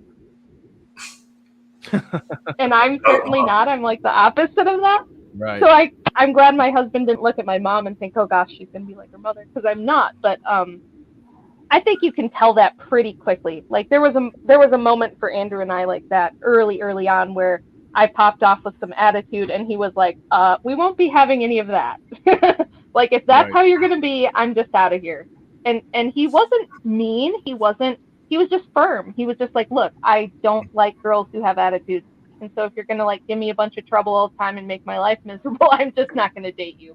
And at first I was a little miffed, and then I went, oh, that's perfectly reasonable. And like that's, I realized, oh, he must have something great to offer, because he's willing to put down a firm boundary that he's not going to put up with any shit, basically. So I think if you have, and women are going to shit test you. We can't help it. It's not intentional. It's just part of what we do. Women are going to shit test you, and just be like Mary Poppins. Be kind but extremely firm. And if she responds to that positively and comes back and goes, look, I'm sorry about the thing I said or the thing I did that you found to be unacceptable, I think that's going to go such a long way to keeping a marriage together. Whereas if you have a really obstinate woman where she's just going to dig in her heels anytime there's an issue, your life's going to suck. Right. Yeah, I totally agree with that. And submissiveness is one of the things that I love about my fiance is she's very open. Now she's very traditionally feminine, traditionally valued young girl. So she is very open about how she trusts me so much to lead that she's way more submissive. And so to build that relationship, I think you have to have boundaries as a man, and you defend those boundaries, even small, more in a minor level in regards to your own personal relationship with somebody. But if you can do that with her, she's willing to come inside those boundaries, and then she feels protected and has confidence that you're able to lead and provide and do the things that you need to do. And then she can feel more comfortable to be more feminine. And these feminist women that get with these beta males, it's not like they expect them to lead them. And so they're not abiding by any boundary set. And because they're the ones that are laying down the law, and the men then simp. And so it just creates this nasty feedback loop. And so I totally agree with Rachel that as a man, if you can establish a sort of competent leadership in regards to the partner, and then she's willing to then be submissive, I mean, that's huge, because everything else you can work with. You cannot work with somebody who has a terrible attitude and just wants to argue. Yeah, exactly. And I mean, if people watching this, if you're new to us, probably most of you aren't, but if you are and you think that what we're saying is find a brainless woman who has no opinions, who has no brain of her own, that's not what we're talking about, because I know Patrick's fiance is not that way. And certainly if you've ever listened to me for more than a few minutes, I'm not that way either. I'm like the weirdest person to be talking about this stuff in a lot of ways, because I'm very strong-willed and very bullheaded, and I have a lot of my own ideas and opinions. But this is why Andrew was the guy for me, because when I met him, he was like, that's cool, I like that. However, there will be no shenanigans, and I will not be putting up with any shit, because, and I saw him be competent. You know what I mean? I saw him in a lot of situations prove his competence, that he had like incredible emotional self-control of his own, that if there was any conflict popping off around him, he was the person who would like diffuse it and handle it.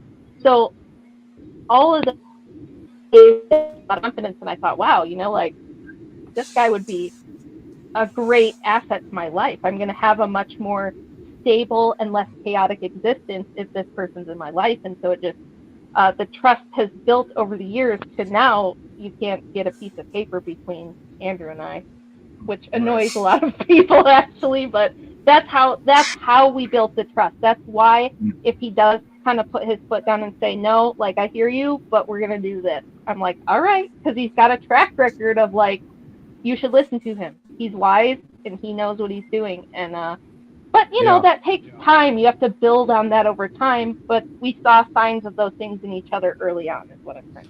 Well, I love that you mentioned like him being competent and him then contributing to your life. Because if a woman, if you feel like a girl is constantly taking from you, that is not a good relationship. There should be like something feels like it's added by two people being together. If it feels like she's pulling you and draining you, that should be, you should become sensitive to that, to know that that is not somebody that has your value set or your best interest, because somebody who really cares for each other contributes and helps each other. Now, and then the idea is, as Christians, that comes together, and we occupy different roles to do that for each other. When you say draining, I'm sorry. When you say draining, what do you mean? Because, like, sometimes I found myself judging my wife a whole lot, but I didn't realize that most of the things that were going on in my household were because of the actions or the things that I was doing, because I was so blinded. Sometimes we start poking the finger at the woman, but men are supposed to lead. So sometimes women act a certain way because the actions of men, we don't really see at the moment. So maybe women act a certain way. It's not that they're draining us, because a man who's drained by a woman, I think it's still immature in a way. It's my opinion. I might be wrong. I don't know. They're all I think there's some truth to that for sure. I mean, if Andrew started, he's not perfect. He's pretty darn great. But early on, there were times where, I would be acting in a way I shouldn't. And there were times where he would act in a way that he shouldn't. But because we had this mutual respect, it was like, if I were to say to him, wow, like, I'm kind of disappointed in you. Like, I really thought, I kind of expected more. He would respond to that instantly, because it almost like made him remember who he was. And he would be like, yeah, that's right. I'm Andrew. Like, I'm not a guy who, like, I can't even think of a specific. Yes, you are playing right. video games too much or something. It would really, we hold each other to a high standard because we respect each other. It's like, I am always I'll see him doing something and I think, wow, that's greatness. I need to level up and try to be on his level. And, he'll say that about me in other ways. With me, it's more like he'll see me going above and beyond for people, or being a caretaker, or sacrificing for somebody else. And he'll think, wow, she's a pretty good example, and maybe I should help her or contribute or something. It's kind of stuff like that. It is mutual, but I do think the man has to be the leader, and I think the woman has to be submissive. But if you have a truly good woman who does follow you, it makes men want to elevate. It makes them want to be worthy of that submission. Right. Gargano, were you getting ready to say something? Yeah, they're all valid points. They're great points.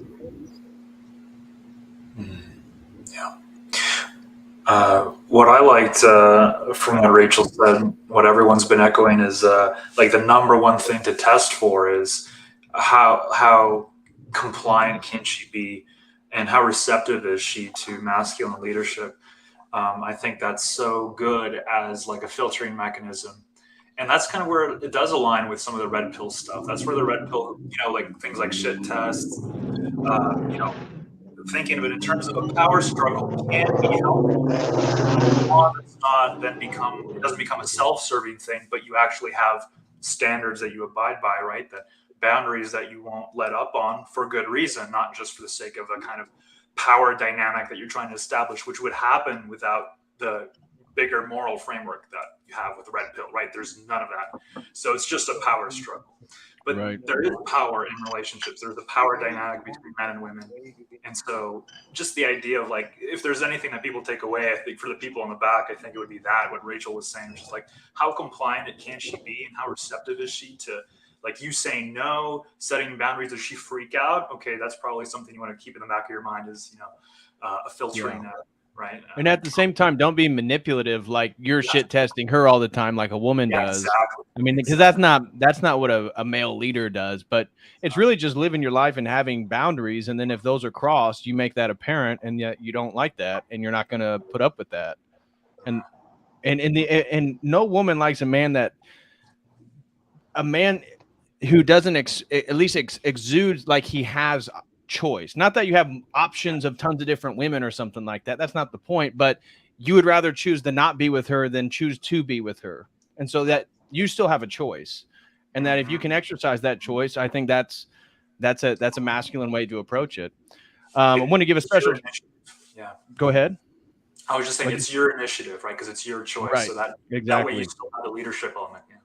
Exactly. Jonathan Kelly throws in $10 and says, given all these dysfunctional behaviors, what is the incentive to date anyone? Sounds like adding a burden rather than a helper. Well, Can I Jonathan answer that Kelly, one? that again, it depends. It totally depends on who you're dating. Like my fiance is she absolutely aids in my life, and I look forward to being married. So I think my life's going to get a lot better. Now, there's going to be new challenges. There's going to be new difficulties. There are new things that I struggle with, and I'm going to have to accommodate myself to for sure. But by and Patrick, large, her as a person, I think is absolutely beneficial. So when you say given these dysfunctional behaviors, it depends on the person. And so to group all modern women as the same thing, I think that is not a beneficial mentality for any man. And that's like a mindset. I think the more you fix yourself as a I mean, man, here's the the more thing. submissive the woman will become. I think that's how we should look at it. The more a man fixes himself, the more submissive the woman becomes naturally. My internet connection is terrible apparently, but what that guy said, it's like sounds like he's not up for the challenge. It's like dating in general. It's like swords are forged by fire, not by feathers. Yeah, every relationship you want to fight for is worth fighting for if they're worth it. Right. Good point. Can you hear me at all, or is my audio terrible? You're coming a little quiet. Do you have quiet. headphones in or? Patrick. I'm Rachel sorry, left my bad. the room. Yeah. Okay. Rachel left the room, and I want to say goodbye to her. Okay. And I was just saying. Can I say a few words to you? I'm from Germany, and I never has been in the US.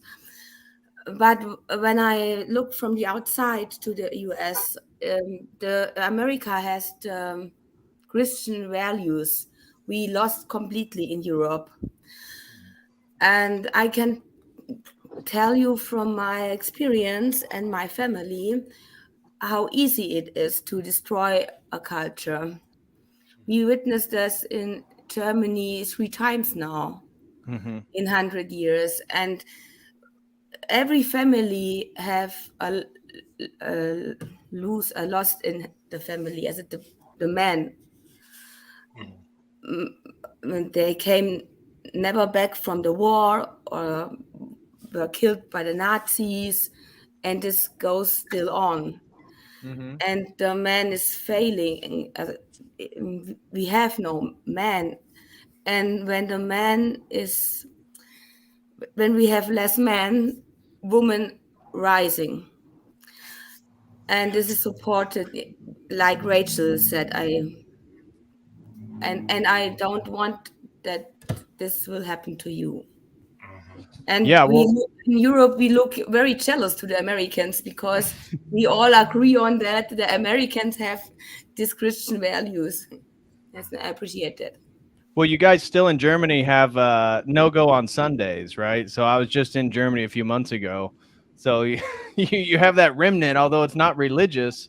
No mowing, no work on Sundays, right? Everything's closed. But yeah, you make a great point. of Orthodox churches. Yeah, you make a really very Catholic, and this is bad. And we have a big problem in the churches with abusing of children.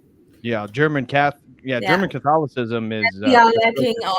We don't have Orthodox churches. We have, but they are in languages we don't understand. Serbia, Russia. For the guests, yeah. But there are no German Orthodox churches, unfortunately. Yeah, and I noticed that too because I went to Orthodox churches in Germany, and they do tend to speak the language of the jurisdiction, whereas in the U.S. there's Serbian, Russian, Antiochian churches that you can go to, and the liturgies are in English.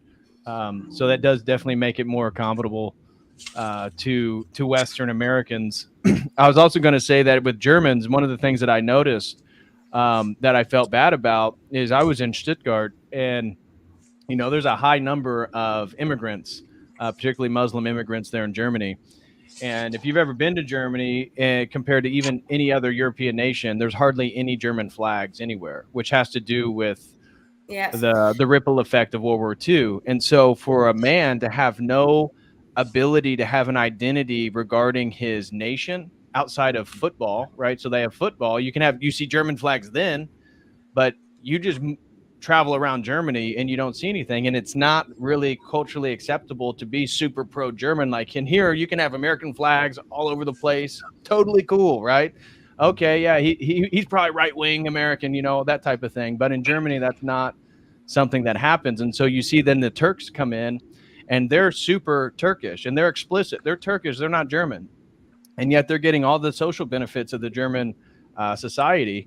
And then they're in Stuttgart. The amount of German girls I saw with Turkish Muslim men was astounding, and to see how many single German men I saw, and I felt my heart went out to the German guys, because like, thank you. They're in such a tough position. Whether they're conscious of it or not, it's like they don't have the ability to have the same masculine identity that men coming from other places can have because of the history of Germany. Patrick, you must know Germany is a country for centuries. The other countries, Treaty of Westphalia, this was in the middle of the 1600s, 1700s. The Germans we are hated by the British. Yes. And they want to destroy us. Churchill said, by his own words, destroy Germans, Schiller's spirit.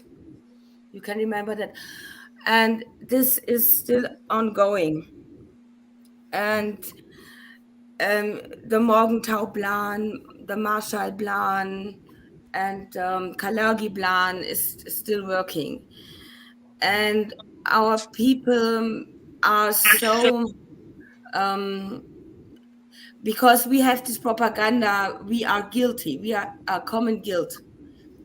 And this was given by the Allies, not by you, by the American administration, not you as American people. Don't get me wrong. This was the Potsdamer Vertrag, Potsdamer Treaty, in agreement with the American government, British, Chinese, and they give it up to French and Soviet Union. And they said Germany is evil. And a bad propaganda was taking place also in America. And the immigrants who went to your country from my country, they forgot it. There is no German way of thinking, the thinking we have in America. These people are Americanized. Agreed. And this was the plan of the Vatican, and Skull and Bones, and these people who are loyal to the British, to London City, to get the world Americanized. Not the Christian way Americans live, but this rainbow gender, you know what I mean. Yeah. And Germans cannot defeat themselves because they are, since 80 years or 100 years, with bad propaganda. You are guilty of everything. You are guilty because the massacre of the Jews. You are guilty. We are guilty of everything. Yes, I know Weishaupt and these people came from Germany. Coburg, Saxe-Gotha, who later became the Windsors, are Germans. Skull and Bones is a German secret society. We are aware of that. A lot this guy Rachel has in his book Hirschhausen, not Hirschberg, from Preußen, who made up this gender ideology. All evil came from Germany, but all good came from Germany too. And we are so hated by the French, by the British, by the Americans. Russians not so. We are Germans and Russians have a long history together. Yes. Yeah. And the Chinese, I wanted to. They understand. We understand. But the East Germans, they are okay. But the West Germans are lost. And Yeah, the I West have Germans no are more definitely hope more for my liberal than East country. Germany. That's a fact. I noticed that too. East Germany, the former communist form of Germany, still a little bit more traditional than Western Germany. But I wanted to get to this super chat. Frankie D, thanks for joining, my brother. So Frankie D threw a $9.99, and he said, for Rachel in the panel, I guess, what is your opinion on women attending higher ed schools? What is your opinion on good age to get married for each gender, respectively? So we can open this up to the panel. Who wants I to believe go? higher Frankie, you want to take a shot at first? Oh, I guess I could, but quickly, can I just say, I was going to ask, is it, how do I pronounce your name? Gargana? The German woman? Yeah. Jay talks a lot about that whole Anglo-American establishment, how they were trying to prevent Germany, China, and Russia from joining up as a bloc, as a power bloc. So I think I see all the stuff that's happening to Germany as a direct result of that kind of like overarching plan. Yeah. Well, at the same time, though, yeah, those powers that be that Anglo-American, they're doing it to ourselves too, right? So they're doing it to America, they're doing it to Britain, they're doing it to France, they're doing it to Italy, they're doing it to Greece. So the globalism, the spirit of evil is everywhere at this point. But what age do you guys think? So I guess we can open up with higher ed for women, higher education, and what age do you think is appropriate for marriage? I saw somebody in the chat, which I certainly don't feel comfortable with, was advocating for 12 to 14-year-old girls to get married. That's absolutely ridiculous in the 21st century. You can make an argument for historically, Bane Bear, I'll go to you next, my brother. You can make an argument historically. Yeah, there was certainly incidents of that, but people were much more mature at younger ages back in history, and this has to do with the neoteny of our society, that people are developing or maturing at later and later ages. I would say I would stick at like the 18 to 24, I think, is the ideal stage that a young woman should get married. She's at least fully an adult. I'm not opposed to, the 17, but I think 18 to 24, I feel comfortable with that. And for men, if you can be with somebody and you're in love and you have the same right values, if you're that age, I think that's good.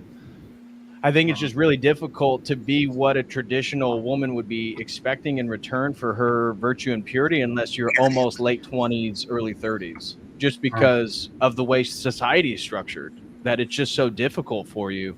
But I'm not advocating for you to wait that long to get married. I'm just saying that in regards to the state of the world, it seems like that's the way the cookie crumbles. I'm curious, Bainber, I'll go to you. I mean, what is your kind of general thoughts on this topic, and open it up to everybody? Well, this is my general opinion, is that higher education is optional based on the situation. Yeah. But with marriage, I'm 45, and if I could give any advice to younger people, get married early, in between 20 and 30, bust out 3 kids, 4 kids. That's your best option. 20 to 30, you're in the best health, you got the best aerobic body. 20 to 30, get married, healthy, you can bust out 3 or 4 kids between 20 and 35. That's how we win. Is that, you really want to win? Make American babies. I don't care if they're black or white. I agree, man. You know what I mean? I totally agree with that.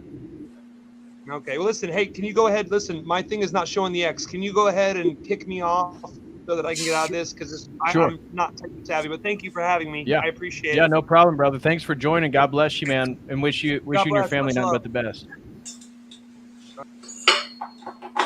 All right. So, anybody else want to make a comment on that, Steven? Yeah, I would agree with the general take. Welcome, brother. Hey, what's up, bud? Hey, I was gonna say 18 feels right, and I mean higher ed. Yeah, I'm not in favor of higher ed.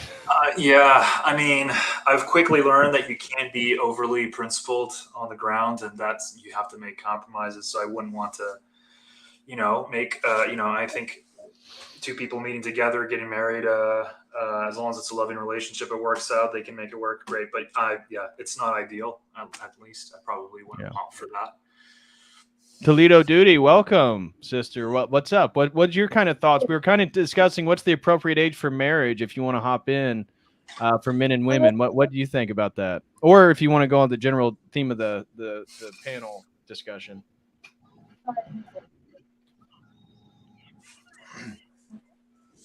I think we're having trouble hearing you. I can't hear you. Can you hear me?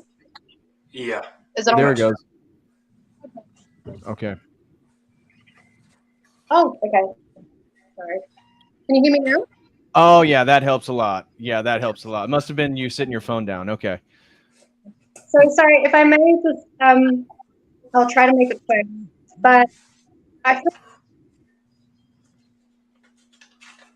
yes, it was. Thank you. If I may, I'll have to give a bit of a backstory, but I met my partner that I'm with now, my husband, at 19. Oh. And, yeah, at 19. Good. We've been together for a long time. I've been together for yeah. Toledo, can we're having trouble hearing you. It may be is your phone sitting on the table? Is it possible to lift it up? Hang on. There we go. I'm so sorry. It's the reception out here. I live in the middle of nowhere in rural New Zealand. Uh-huh. So it's all good. Okay. So can you hear me? Faintly. It's going in and out of the connection. I'm so sorry to waste everyone's time. I'm just going to chat. What you could try joining is maybe take your camera off. Yeah, turn the camera off and see if the connection may be better. Yeah, and talk to your mic directly. Yeah, maybe. Yeah, just talk directly into the microphone of the phone. Yep. I think maybe it's your connection. I'm so sorry, Toledo. We are having trouble hearing you. No. Oh, there we go. That's clear. All I'm getting is a terrible echo and everyone talking. I think that's all right. Okay. Anyways, JK.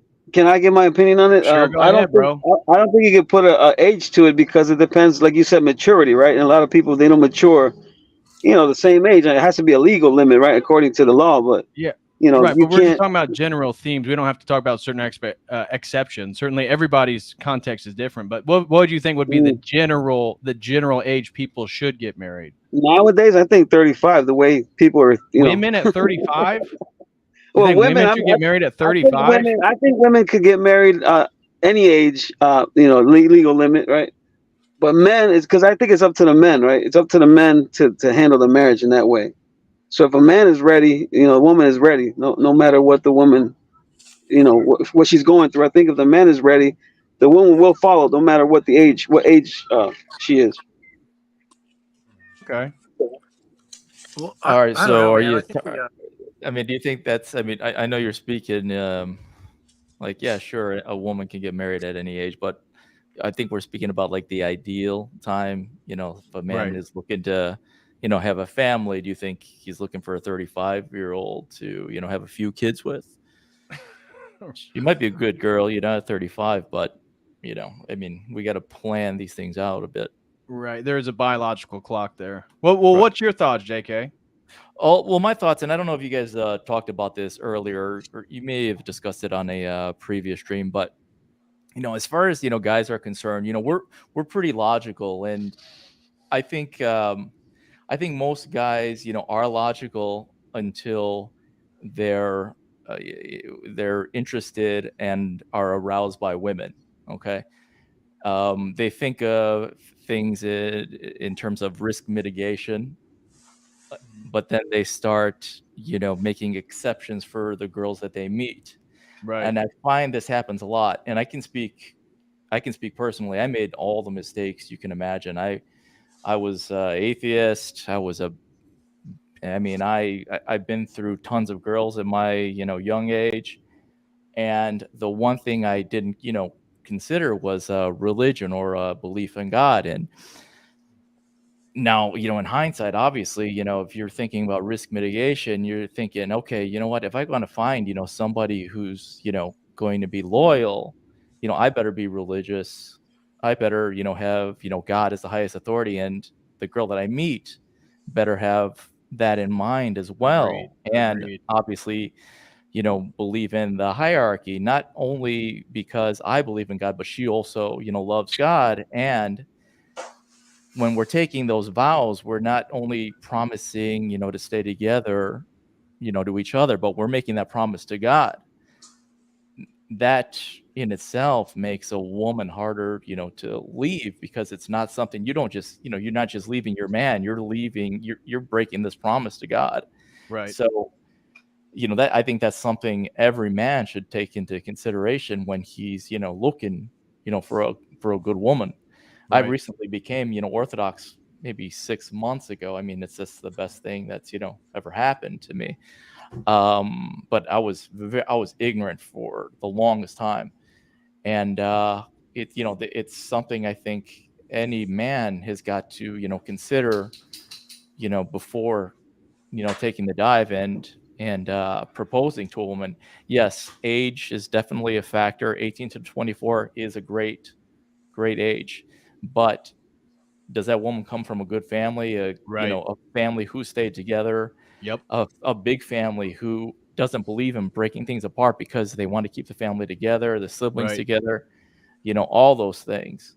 Amen. And the more broken, people are these days, the harder I understand it is, to find. But it's not something that you got to jump into right away. You really need to surround yourself with, the best people. You need to, go to church and, find out who the good people are and who the good people are that, are sticking together.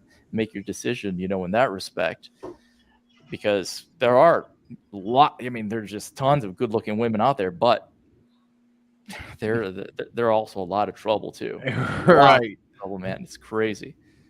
Yeah, that's why I definitely don't recommend choosing a partner based on looks. That's why you have to be religious. I just really don't see the other option in regards to committing to somebody for life unless both of you guys fully believe in God and come with the same value structure. And I agree. They never mentioned that in the manosphere. They never. No, I got mocked. They don't touch it. Rello Tomasi. Right. Go ahead. Yeah, I was gonna say Rello Tomasi wouldn't engage with my ideas. He just made fun of my icons because my point is that he has a relativistic approach to relationships, and therefore, like, he just said, I think he was just talking about how his daughter's getting married. Like, does he want his husband's or his daughter's husband to be pimping her out on OnlyFans? I mean, there's got to be shared values there, right? Exactly. And you can't have a relativistic mindset as a man. I mean, you're just pretty much a woman. I mean, you get a relativistic mindset. Yeah, you're a trans woman. Not to insult women, but if you're basing, your decision making on, feelings or personal preferences, I mean, come on, you're the rock. You got to be the reliable one. There are objective, standards here. You can't be a relativist. Sorry. Right. And a woman's not going to respect you if you're thinking the same way she is. Forget about it. I agree 100%. So anybody else want to voice an opinion on that? I agree. I think marriage more than a preference, it's a decision, man. You got to know where you're going, what do you want, and you decide, and that's it, man. Once you sign that contract, you can't be having second doubts because you've already established your decision as a man. So you got to go forward, not backward. I agree with you there, Santis. We're on the same page there. I think marriage is as much as I believe in romantic love, it's also a decision of commitment through thick and thin. Absolutely. Seems to take a village too, though, right? Like I think you were mentioning JK. She has to come from a good family, right? Hopefully with good values. But even if she is 18 to 24, that doesn't really mean much without that foundation. And then right, especially if she's got a great relationship with her father, or if her father's a godly man too, I mean, and if you get to know the father, I mean, shit, you're actually going to get his approval, ideally, because he's the one that knows her best. He's taking care of her. She loves him. He's passing her on to you, and you got to live up to that. That makes a lot of sense. It's huge. Well, I think there is no age. We live in an. Have you ever heard the term infantile society? Yeah. Yes, and an infantile society is when adults never became adults. They are infantile. Look at Yale. The students, they are 20, 13 years old, and they behave like 15-year-old kids. When I look videos from Yale, I look very deep in this university because I feel a little responsibility for that. And they are insulted, and they are reacting very emotionally. Right. And when I look to them, when they make their voice loud, and they were all in the BLM involved, and this is so insane. And these people are the teachers also adult people, and I would never allow them to have relationships, to be honest. Makes sense.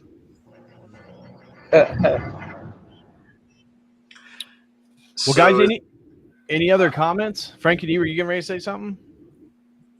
Yeah, I was just gonna say, like, I mean, I'm always looking for, like, I'm out of the game now. I got a girlfriend, and we're gonna be getting married, so I can't. I mean, I don't know what it's like anymore. But I know it's hard. Like, during the time, of course, I wasn't Orthodox.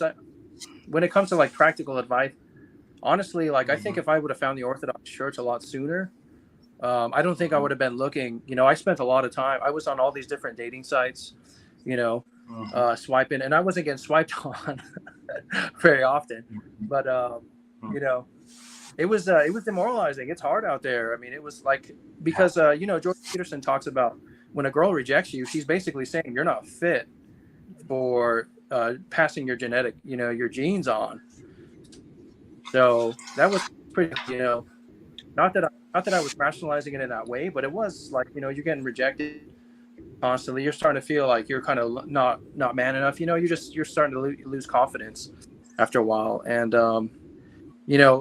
finding the Orthodox Church, I mean, I had my girlfriend when I found the Orthodox Church, but I think had I found the Orthodox Church before that, I would have been I think the best thing for dudes to do is just to spend time in the Orthodox Church. And I think this stuff will come, especially if you're in the Orthodox Church.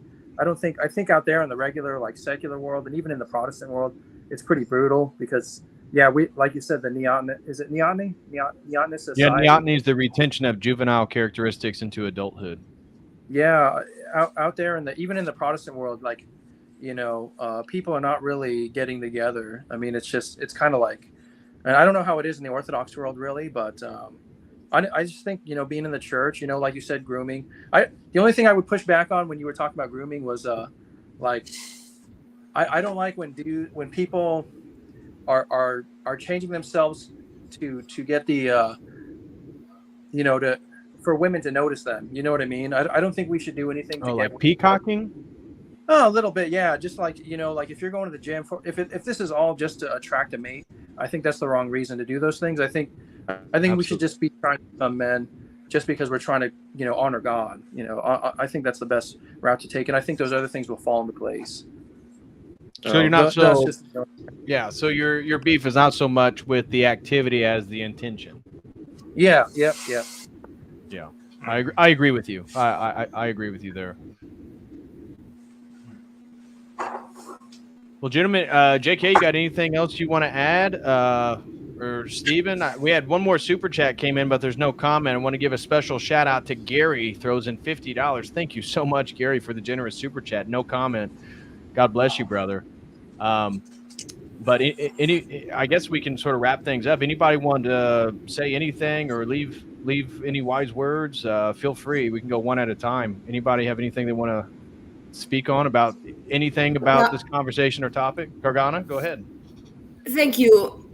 I want to thank you to invite me. It was a great episode. Thank you very much. Have a good time. Well, thank you for joining. We appreciate it. Yeah, thanks, DPH. I appreciate the time, and I enjoy your podcast. I'm gonna keep watching. Do you have a podcast? You look like you got a professional setup over there. No, I don't. I do some photography and video work. So I just set up my camera here and put on a lens with some nice bokeh. Okay. Yeah, so just kind of testing things out. All right. Well, it looks like you got a nice rig. Well, thank you, brother, for hopping on. I appreciate your wise words. Anything you want to say regarding the topic before hopping off? No, and I actually props to you. I'm a Midwest boy myself. I live in Phoenix now, but I was born and raised in Illinois. Oh, what part of Illinois? So Carpentersville is the northwest suburbs out by Elgin, but mainly in the city. Okay. The north side of the city. Oh, okay. Gotcha. Yeah, Indiana and Illinois, I was recently seeing have, out of all the states, actually have a really high concentration of Orthodox Christians from Eastern Europeans, mostly from the Chicago area. But the two states, even though being outside of Chicago, being demographically very similar, Indiana, we just banned transgenderism under 18 and any of the explicit books in K through 12 schools. Nice. Illinois just did the exact opposite. They just legalized both those things. I left there 6 years ago, and man, it was the best move I made. It was just going. It was nuts. It's crazy. And I lived in a nice area in Chicago, and a lot of the protesting and the violence was creeping up over there, and now it's just a big mess. It's crazy, man. It's absolutely crazy. Well, thanks for hopping on, brother. I hope you're enjoying that. The hottest year ever, right? Over in Phoenix. Yeah. You must be melting, right? Do you melt as soon as you go outside? Dude, yeah. It's between 110 and 115 for like the last 20 days. So, yeah, it's pretty hot, but it's, but that's summer in Arizona, right? That's Arizona, yeah. I know. That's Phoenix. What the freaking climate change activists are trying to fearmonger everybody to think that the sun is like 1,000 miles closer than it was before or something. Yeah, that's what happens here, so it's no big deal. Climate change is real, guys. It's real. Yeah.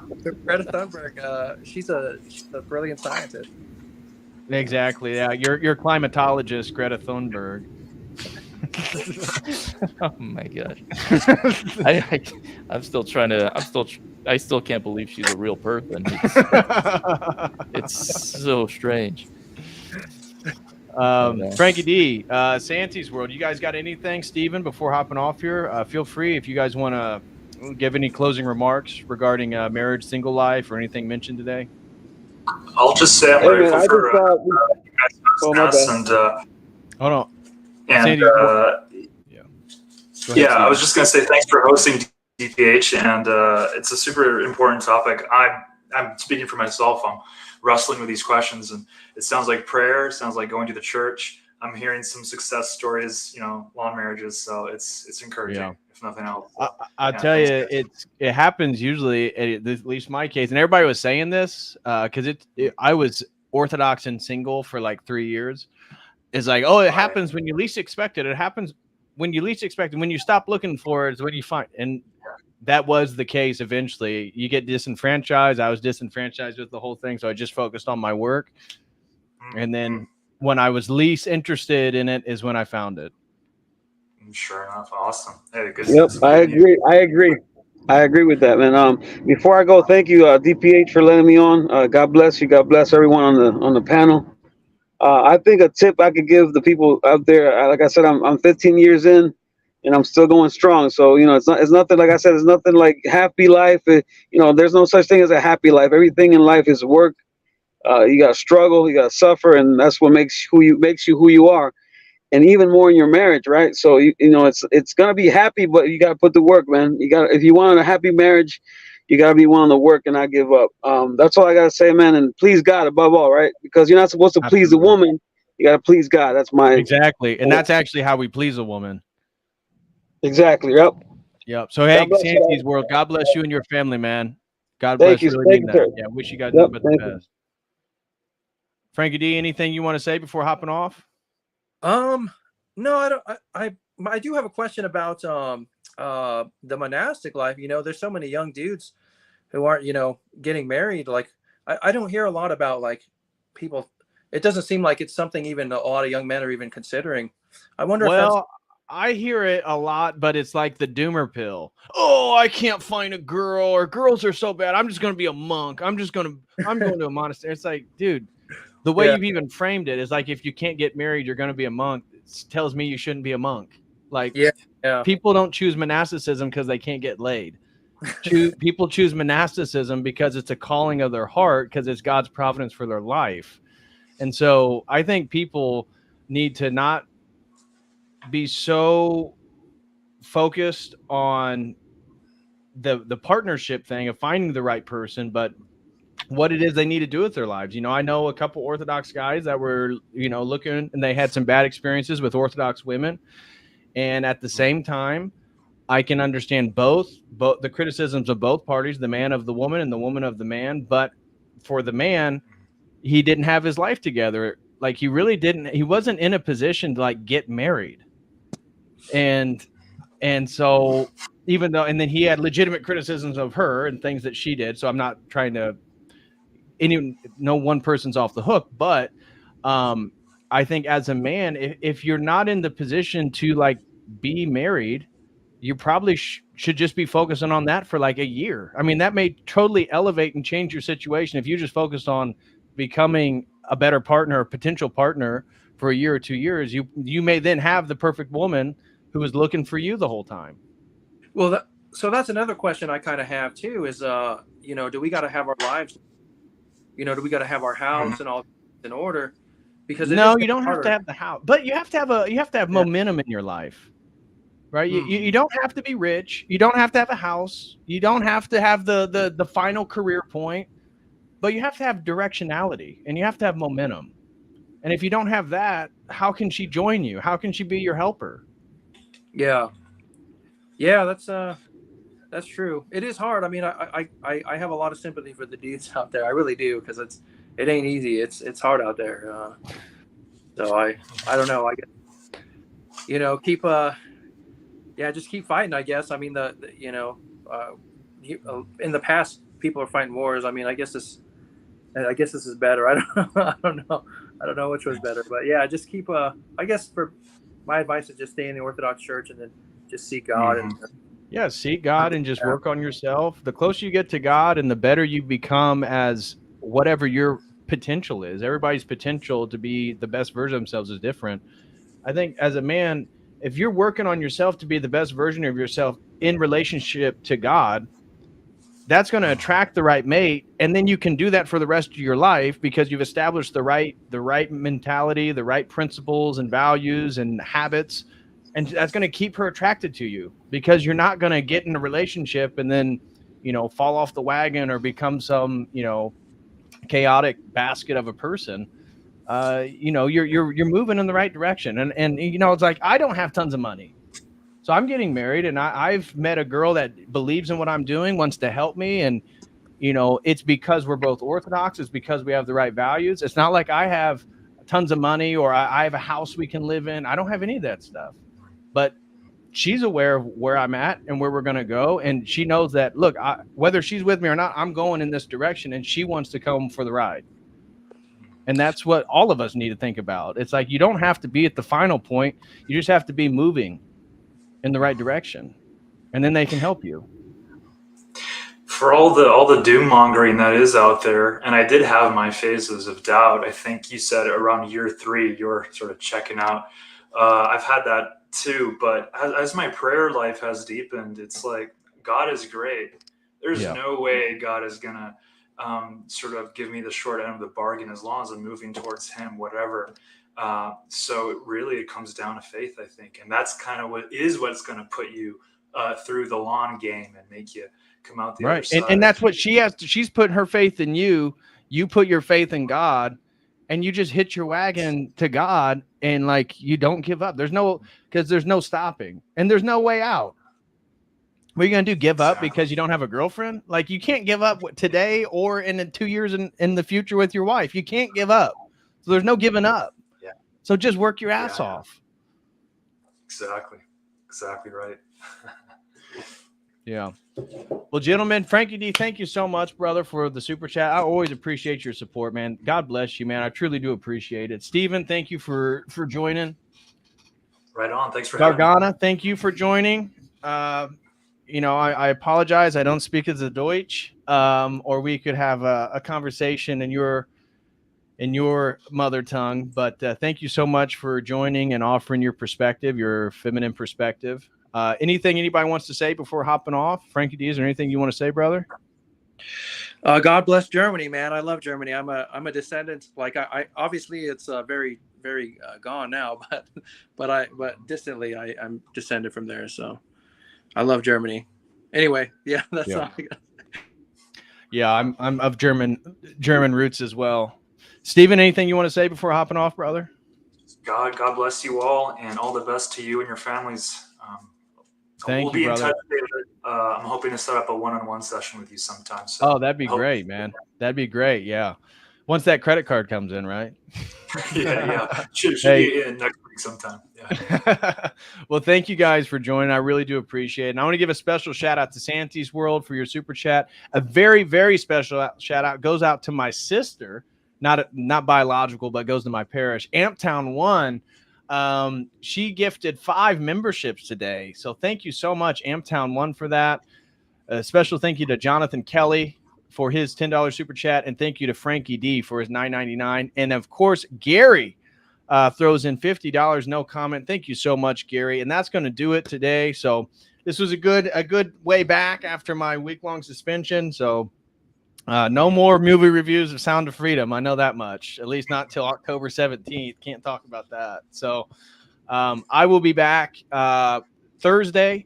So I'll be back Thursday with another stream and maybe an open panel, but I think I may do a stream on the history of drug mysticism from Eleusis to Aleister Crowley, the mysteries of Eleusis. So either way, I'll see you guys Thursday.